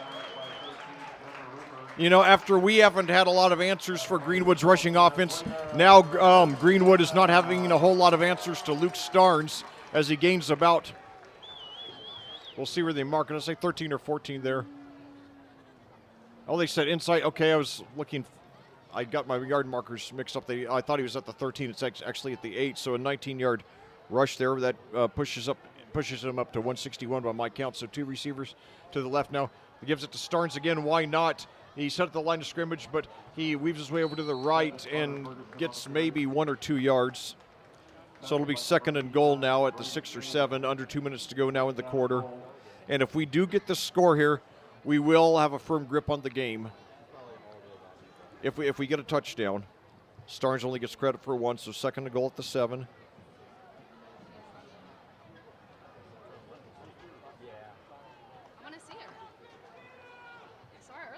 So, 1 receiver out to the left now. Starnes still the running back, of course. Fakes the handoff, and Newell rolls left, throws into the end zone, and he's got it for the touchdown. Yes. Yeah, that was number 44 for the Quakers coming across, Brandon Hendry, and he was wide open. I mean, nobody around him. Phenomenal play call that time by Tyler Bless, rolling the quarterback Newell out to the left, and Hendry just found a spot there in the flat, and he was wide open. So finally, the first touchdown pass for Hunter Newell tonight, his 6th on the season versus no interceptions, and the 2-point conversion is no good. So 2 for 4 on conversions tonight for the Quakers. But the important thing is that we do have that 2-possession lead, the first 2-possession lead that either team has in this game. That's the biggest thing by far. So we can breathe a little bit easier now with 1:23 to go. 1:23 to go here in the third quarter. Your Plainfield Quakers and have an 11-point lead. So Greenwood now in the biggest hole they've been in all game. And Hunter Newell has now completed passes to 5 different receivers. Brandon Hendry has been one of our go-to guys this year on 2-point conversions, but that's his first touchdown, and I believe it's his first reception coming from 7 yards out. I have Newell 16 for 25 in this game.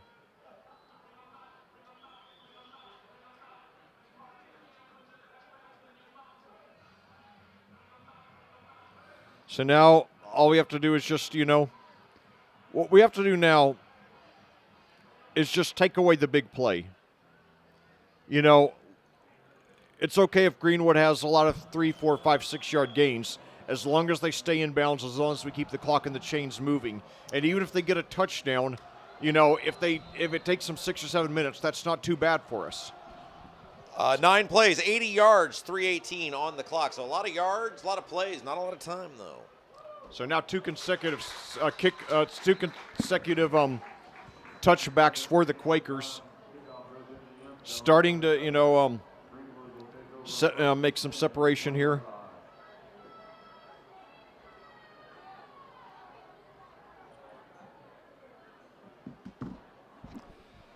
So, we've got to stop giving up so many big plays. But other than that, we're showing a lot. We're doing a lot of good things tonight. Still a lot more good than bad. Got 4 games tonight to tune up for the playoffs. The competition generally does get a little harder over these last 4 games. And rush up the. So Burnett, it's like it's almost like we had a game plan to stop Burnett, because we have contained him, but not for Riddle and Hasig. Burnett was the team's leading rusher coming into this game, but he's rushed only modestly tonight. All right, so Greenwood back at it. 53 seconds left to go. 2nd down and 6 coming up. Out of the gun, snap back to pass, steps up, has time, throws to the far side of the field. It's caught and pushed out of bounds up at about the 32. So it's 31-20 the score, 11-point lead for Plainfield. 1st down and 10 for Greenwood, 43.5 seconds left to go in the third. So, that was a 9-yard pass there from Riddle to Mare Middleton, the team's leading receiver on the season. Only his 2nd reception of the game, though the first did go for a touchdown on 31 yards.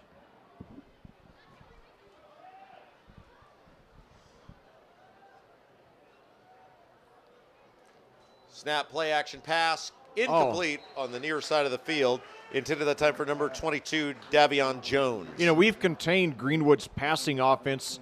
Riddle came into this game with 15 touchdowns, only 2 interceptions. Only 1 touchdown, 1 interception tonight. Completed only 5 of 14 passes for 53 yards. It's their rushing game that's really, pushed us. 2nd and 10 now at the 33 for the Woodmen. 41 seconds to go here in the third quarter.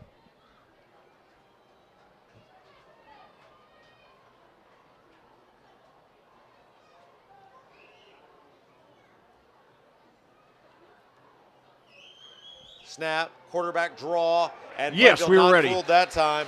No gain on the play. And I'm trying to get a number there, I believe. So Riddle. I believe that was, come on, get out of the way. Riddle only 1 yard. That's a very big 3rd and 9 now for the Woodmen. 18 seconds to go here in the quarter. I can't tell. I think it was, there was. I was going to get it right, like number 15, Alex Holzclaw on the tackle that time. I got to give credit for that. It was a great open field tackle. So it looks like they might just let it, So we go to the fourth quarter now. Your Plainfield Quakers knocking on the door of a 5-0 start. They lead Greenwood 31-20 here on AudioSportsOnline.com. Okay, our sponsors for tonight's game, CJ's Pizza, Whitlow's Towing, Goodell Financial, Remax, Sitterstone, Julia Burbridge, Midwest Pizza, BGW Construction, Porter Hair Design, Holly Porter, My IT Indy, I-70 Record Service and Garage, Ellison Associates, Remax, Chipotle, and Double D Barbecue. Rob Kendall, Lex Zorn coming to you live tonight from Plainfield High School, where the Plainfield Quakers, with a record of 4-0, they lead the Greenwood Woodmen 31-20 as we're set to begin the fourth quarter. Big 3rd down and 9 coming up for Greenwood as they need to put some points back on the board to try to stay in this one. Yeah, so anyway, it's a game that I really was, knowing that Greenwood was giving up 41 points a game coming into tonight, even though they were averaging 39.5, I was confident that they would win. And we've moved the ball well, but again, the season-long problem of sustaining drives. We just got to do it more consistently if we're going to make a deep playoff run. We're going to get a good test next week at Decatur Central. Boy, that'd be great if we could win that one. And by the way, if we do win, it's a year ago, can you imagine a year ago at this time to think that we would have a chance to go into Decatur Central next week with a chance to beat them for the 3rd consecutive time, when a year ago at this time they were on a 13-game winning streak against us. Now starting up the fourth quarter, Riddle drops back on a big 3rd and 9, throws deep for Middleton, and there's a lot of contact. I'm surprised it wasn't pass interference.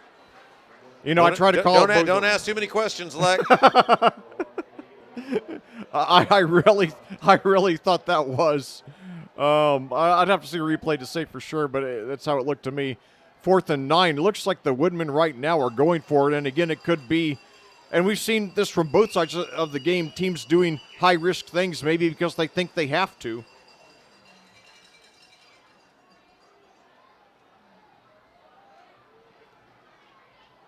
I mean, they're in a, we made it on a 4th and 10 at our own 33. Now Greenwood trying on a 4th and 9 at their own 34, and Riddle passes, and it's nowhere close. Yeah, they definitely felt like they had to go for it, and they didn't get it, and now Plainfield really in the driver's seat. So Plainfield takes over at the Greenwood 34, and a touchdown with or without the conversion would give us a 3-possession lead and would basically clinch it.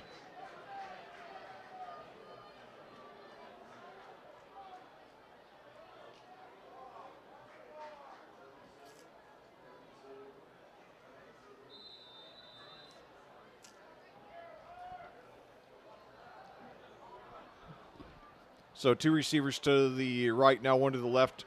Newell there, and there at shotgun. Hands off to Starnes. He's got a hole past the 30, up to about the 29, to begin to about 5 to start off the drive for Luke Starnes.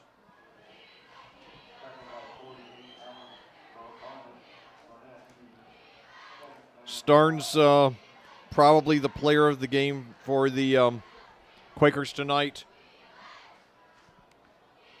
21 rushes, 167 yards, 3 touchdowns. The latter 2 both career highs. So now 2 receivers to each side. Starnes still in there. Newell in shotgun. Low snap, but he gets it. Rolls to his right. Now throws over to the right. And he's got a completion there to Vanderbush, who's brought down after picking up the 1st down. No, that Rivera, excuse me. I saw the one. It's the double one. So good catch there by Marcos Rivera. He did have a 2-point conversion earlier, but that's his first reception of the game. Goes for 8.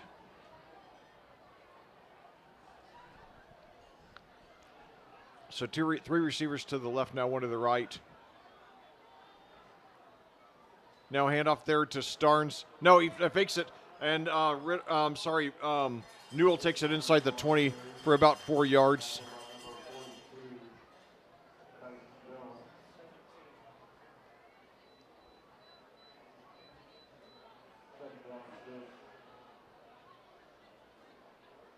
So Newell picks up 4 there. He has not done a lot of the ground, and he's not done a lot on the ground in this game, but he sure did against Terre Haute North in the opener. So now Miller and Bowie out to the right, Vanderbush to the left, 2 running backs. And now handoff there to Starnes. He's inside the 15. Gets up for about 3, so it's going to be 3rd and short.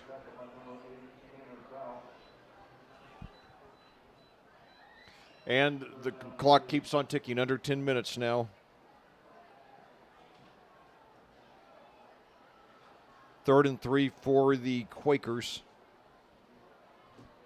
Well, they're in no hurry here. The clock becomes their friend, Leck. Obviously, with a 2-score lead, ball control and keeping the Woodmen out of the end zone is the recipe for victory for the remainder of the evening. Indeed. So we just have to. And now Newell drops back, throws in, and he just throws it away. A very smart move. I think he was looking for Starnes. Starnes ran in. He was looking for an out. And now it'll bring up a 4th down and 3 for Plainfield. So let's see. A field goal would make it a 14-point game, but Yeah. I don't think they're going to be kicking a field goal here. Well, a touchdown, even with no conversion, makes it a three possession lead that would be nearly insurmountable at this stage of the game for Greenwood. I give them credit for hanging with us as long as they did. And now a pitch back to Stars. He's got room inside the 10, inside the 5. Yes, touchdown! For 14-yard touchdown rush for Luke Starnes, his 4th of the game, 8th of the season. 4 coming into tonight through 4 games, and then 4 tonight.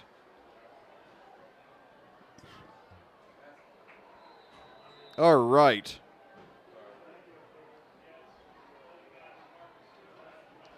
So now, and the conversion is no good. So I guess one of the few disappointments tonight in this game is now all of a sudden our 2-point conversion magic seems to be fading a little bit. Only 2 for 5 on 2-point conversions tonight. Yeah, 37-20 now the score. Plainfield with a 17-point lead, 9:21 left to go in the ball game. Let's again thank the sponsors who made tonight's broadcast possible. CJ's Pizza, Whitlow's Towing, Gannell Financial, Remax, Centerstone, Julia Berberich, Midwest Pizza, BGW Construction, Porter Hair Design, Holly Porter, My IT Indy, I-70 Wrecker Service and Garage, Ellison Associates Remax, Chipotle, and Double D Barbecue. Well, back here at Plainfield, where it looks like your Plainfield Quakers are on their way to their first 5-0 start in 17 years. After a shaky 2.5 quarters, they now lead the Greenwood Woodmen by a score of 37-20 here on homecoming night, where we've played to an absolutely packed house. We always draw well period, especially for homecoming, but this might be, Rob, in 12 years of coming here, the biggest crowd I've ever seen. Yeah, by the way, that drive for the Quakers, it ended up being 6 plays, 34 yards, 2 minutes and 29 seconds. So now basically what I just want to see the rest of the way is good execution. Of course, it's likely now that Greenwood is going to largely abandon its rushing and just go to the air a lot. And they have not been very effective through the air tonight. We've contained their leading rusher, Alan Burnett. We've contained their passing offense, but we have not contained their second and third leading rusher on the season, quarterback Brock Riddle. Oh, what a hit! What a man. huge hit on that kickoff. Down there by number 35 for Plainfield. He's going to get a gold star. Mason Mantooth with the giant hit. The returner that time, number 2, Davion Jones, and he was taken down firm at about the 16-yard line. So yeah, and you like to see, stuff like that. The kids playing hard even when they're way ahead. Still, playing with that spirit.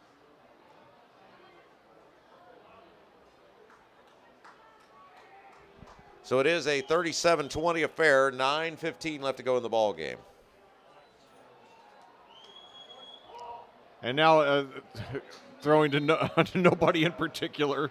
The closest receiver for Greenwood was Josh Carroll there. 2nd and 10 now for Greenwood.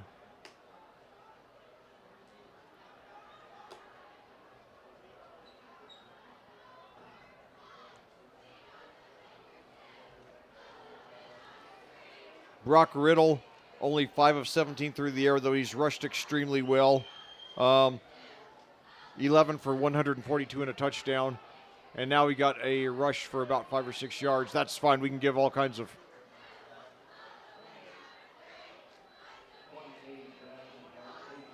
we can give him all kinds of 5 or 6 yard gains. Jackson Hasig had a 59-yard touchdown earlier, gets 5 there.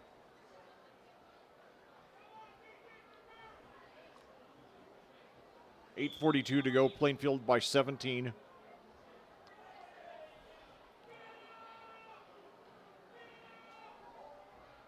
And now a screen pass caught, I believe.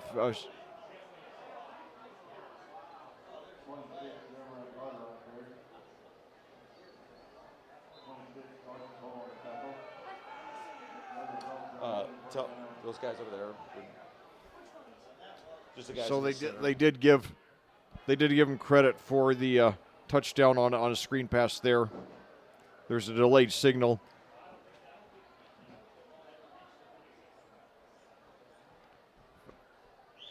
So 8:30 to go and counting now. And now Biddle throws deep downfield, but made the catch out of bounds. Bringing up 2nd and 10.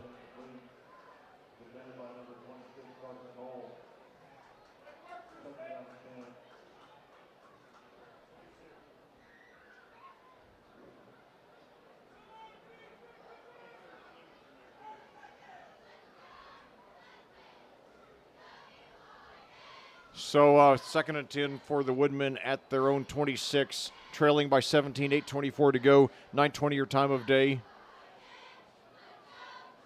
Greenwood, they hung into the game a lot longer than I expected. I give them a lot of credit. And now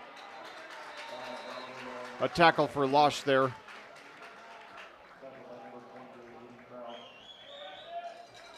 Brock Riddle, a good game on the ground, but not a good game through the air.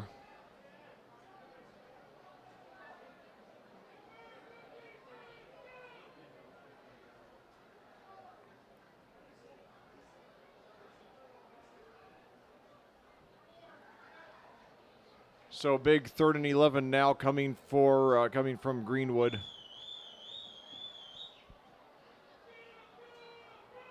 And now dodges a sack. Throws up the middle, and he's got an incompletion.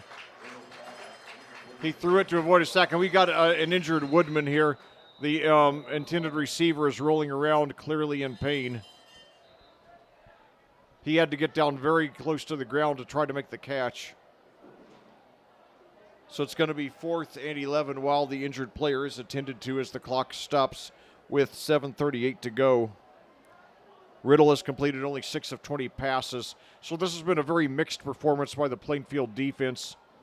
They've contained the passing offense. They've contained Greenwood's leading rusher, Alan Burnett, but they did not at all contain Riddle on the ground, nor did they contain the much less heralded running back, Taylor Hasig, both of whom have more than 100 yards, and both of whom have a long rushing touchdown.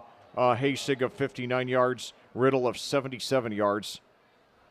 So, I just hope that this game will serve as a warning that, we've got to stop giving up big plays like that. We were against a weak enough opponent tonight that we were able to get away with it, but we're not going to be able to get away with it every week. So, anyway, looking ahead, Plainfield returns to action 1 week from tonight at an extremely familiar opponent, the Decatur Central Hawks. Just last year, we ended a 13-game losing streak to Decatur Central. First in the regular season, we beat them in overtime, and then in the tournament, we broke their hearts, taking away their sectional championship on a 19-yard touchdown pass from Hunter Newell to Noah Hessling with 1.3 seconds left, giving us the 13-10 win. Certainly, they're going to want to beat us in the worst way next week. Decatur Central started off the season, and hold that thought now that we're getting back to action here as the injured Woodman has left the field. And now we barely got our excess men off the field in time. And now it's over his head, and it's into the end zone, and it's a safety. So bad snap sailed over his head, and the only thing that the punter could do was sprint back into the end zone and knock the ball out of the back of the end zone. So it's now 39-20 with 7:32 left to go in the ball game, and Plainfield will get the ball back. So that's the first safety of the season for the Quakers.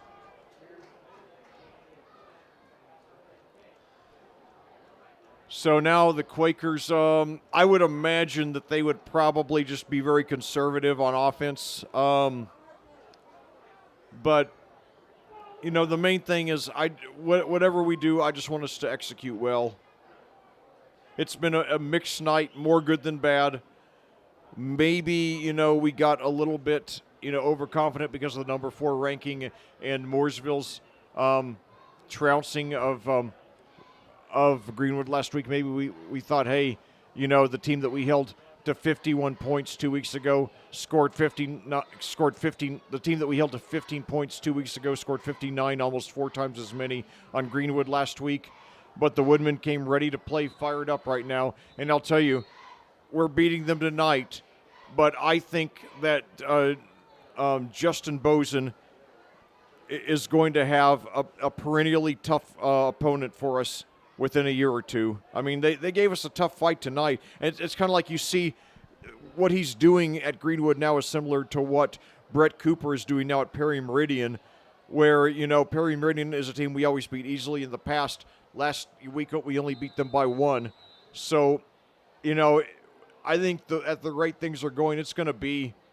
And there's the kickoff. It is a punt off the safety, and it'll be taken just shy of the 40, up across the 45, and then taken down near the 48-yard line. And that time it was number 1, Vanderbush, with the return. So Plainfield with a chance left for ball control here and an opportunity to put this game away. Yeah, I would guess we'll probably see the first unit at least one more possession, and yes, we do. Maybe, you know, Coach Bless feels like he wants them to have one flawless possession, but it's all the usual suspects. We got Miller out to the left, to the right, Bowie and Vanderbush to the left. Starnes, the running back, Newell in shotgun. Plainfield with the ball and a 17-point lead. And Starnes gets it, and he's met at the line of scrimmage, gets maybe 1. Starnes with a career-high 4 touchdowns tonight. So again, it looks like Plainfield's going to win this game. It'll be interesting to talk with Coach Bless on Sunday, Leck, about how he feels about this win, because scoreboard's probably going to show a double-digit victory, maybe a 20-point-plus victory, depending on how this drive shakes out. But, man, they were really sloppy early in this ball game, and really as early as midway through the third, or as late as midway through the third. This was really, I guess, even into the start of the fourth, this was a pretty close ball game. It was, yes. And hold that thought to this play. Now Starnes he's got some room on the right side this time. He gets up for about 4. Flag flies at the end of the play, though. In the backfield, it's probably going to be in the area of a hold.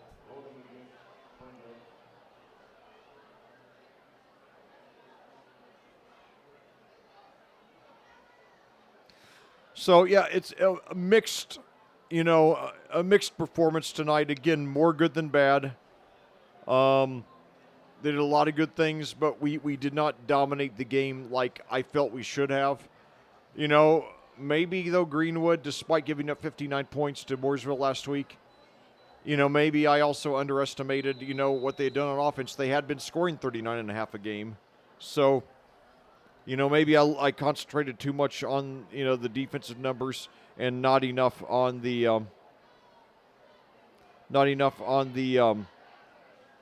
offensive numbers. And now we got a first down here. That's Starnes again. Gets about 12 this time.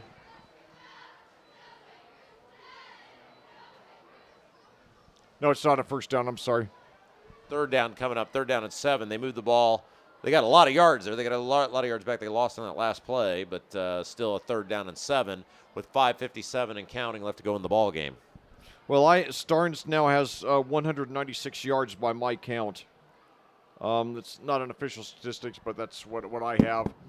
So it might be slightly different than that. But now fakes the handoff. Newell rolls left. He's got him. He throws downfield, and it's out of bounds. The intended receiver was Vanderbush.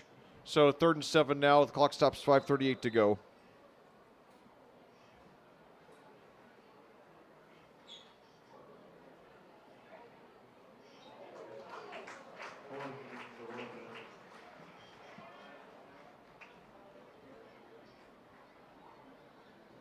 So let's see where they're going to.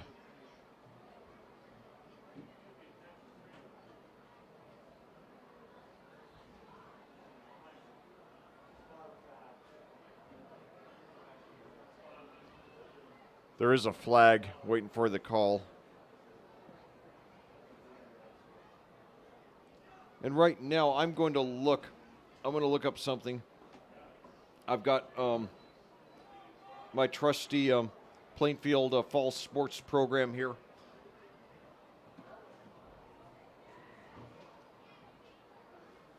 It has a lot of all-time records listed.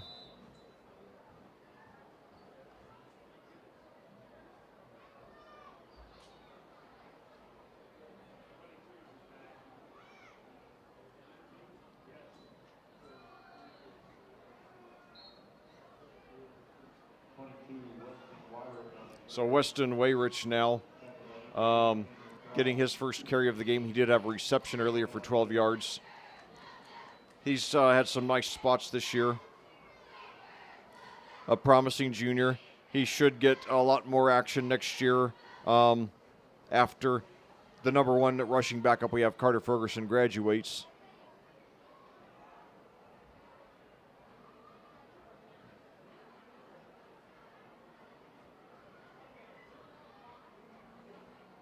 Second and 8 now at the 36 for the Quakers. Now handoff there to Wayrich again. He gets a little past the line of scrimmage, maybe gets 2. So it's good to see Wayrich getting some more carries. Rob and I give him credit for only 1. But yeah, Rob and I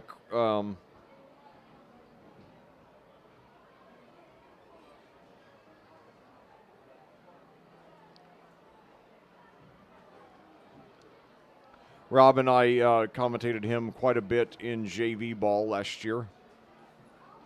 So 2 receivers now to the right, 1 to the left. 4:15 to go now in counting. Now fakes the handoff. Newell takes it up himself. He's got some room inside the 25, 20, 15, and brought down around the 11. So a nice rush there by Hunter Newell, his longest rush of the game. Yeah, and big as anything, that'll give them a fresh set of downs. So they should be able, even if they can, which they should be able to get this ball in the end zone, but even if they can't, it will allow them to milk away another few minutes of clock here in this one. Well, Rob, if they get the touchdown here, then that'll make it look like it was a pretty easy win, but truth be told, it wasn't. Yeah, I mean, it was definitely a ball game going into the fourth quarter. Indeed, yes. So now Vanderbush, Bowie, and now hands off there to Wayrich, and he's inside the 5. Did he get it in? Yes. Yeah, he sure did. Wayrich went the distance that time. Weston Wayrich with the first varsity touchdown of his career. It's good to get that monkey off his back here in Game 5. And your score now 45-20 with the conversion pending. So 3 for 13 and a touchdown for Wayrich tonight. And again, he's going to be very important to giving us some backup carries next year to Starnes after Ferguson graduates. So it's good that he's getting this action tonight. And now for the first time all game, Cameron Grimes attempting an extra point. The first 5 touchdowns, we went for the 2-point conversion, made 2 of the 5. Grimes on the extra point is up, and it is good to go along with this 30-yard field goal. So Grimes is 5 of 5 on the season. So when we need to go for 1, we know we can count on him. 3:40 left to go in the ball game. Rob Kendall, Lex Zorn coming to you live tonight from Plainfield High School. Plainfield going to win this one, move to 5-0 on the year, first time since 2006, as they lead at 46-20 over the Greenwood Woodmen. And as we said, Plainfield will now go to Decatur Central for a huge battle next week, and we'll see how that one shakes out. Lek, I don't know, was 2006 the last time they were 6-0? Yes, in fact, here's the funny thing. 2006. They went 11-0. That's right. That's yeah, right. and then they lost the sectional championship game to Cathedral. That's right. So, yeah. That was Woodard's first year. Yes, it was. And then the last time they won the last time they won 5 games in a row at any point in the season was in 08 when they won 8 in a row. They won every game from game 4 to game 11, and then they lost game 12, again the sectional championship. Yeah, Tyler Bless, it'll be interesting to get his thoughts on this one because, again, the score is going to show a 26-20 somewhere between probably a 19 and 26-point win, depending on how Greenwood does on this drive here. And so the people look at that and go, wow, dominating performance. But I think Tyler Bless is going to have a lot of areas he's going to look at and say, that's not going to work if we're going to make some noise in the postseason. Yeah, I mean, it was a There's the kick. It'll bounce. Oh, boy. It yeah, spikes and it's on the ground. It's a live ball. Yeah. It hit the ground, and Yeah. it made a bounce. The receiver was trying to let the ball go into the end zone, and for him, it spun back towards Plainfield. And then the race was on, but there were too many Woodmen in the vicinity, and they were able to hop on the ball. So 3:40 to go. Greenwood gets one chance on offense. Yeah, but it was until Starnes got that third touchdown late in the. Until we got the passing touchdown from late in the third quarter. It was a it was a one possession game. And then, we got the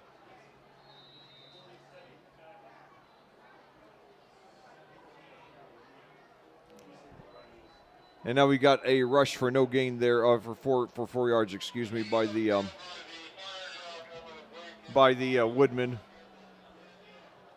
So Greenwood, after their 3-0 start, will drop their second consecutive game by a large margin. They do have 3 of their last 4 regular season games at home. Now screen pass complete, and it's he might have the first down. I believe Middleton got it there, which would only be his. No, I'm sorry, that was Crouch there, Tanner Crouch, the team's second leading receiver on the season.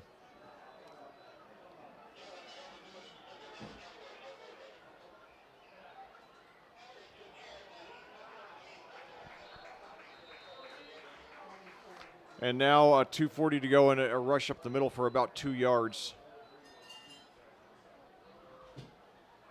That was Burnett again, who's been pretty well contained tonight. Only the team's third leading rusher behind Riddle and Hasig, each of whom rushed for 100 yards tonight. And Rob, I think that's one thing. Giving up 100 yards to 2 different rushers, that is one thing they got to improve on. So now 2nd and 8 for the Woodmen. And now he trips up and gets for about 3 or 4. That's Burnett again, by the way. It's going to be about 3rd and 4 now. Plainfield leading 46-20, under 2 minutes to go now. Closing in on 5-0. Trying to make it 6-0 a week from tonight against Decatur Central. 3rd and 5 now for the Woodmen.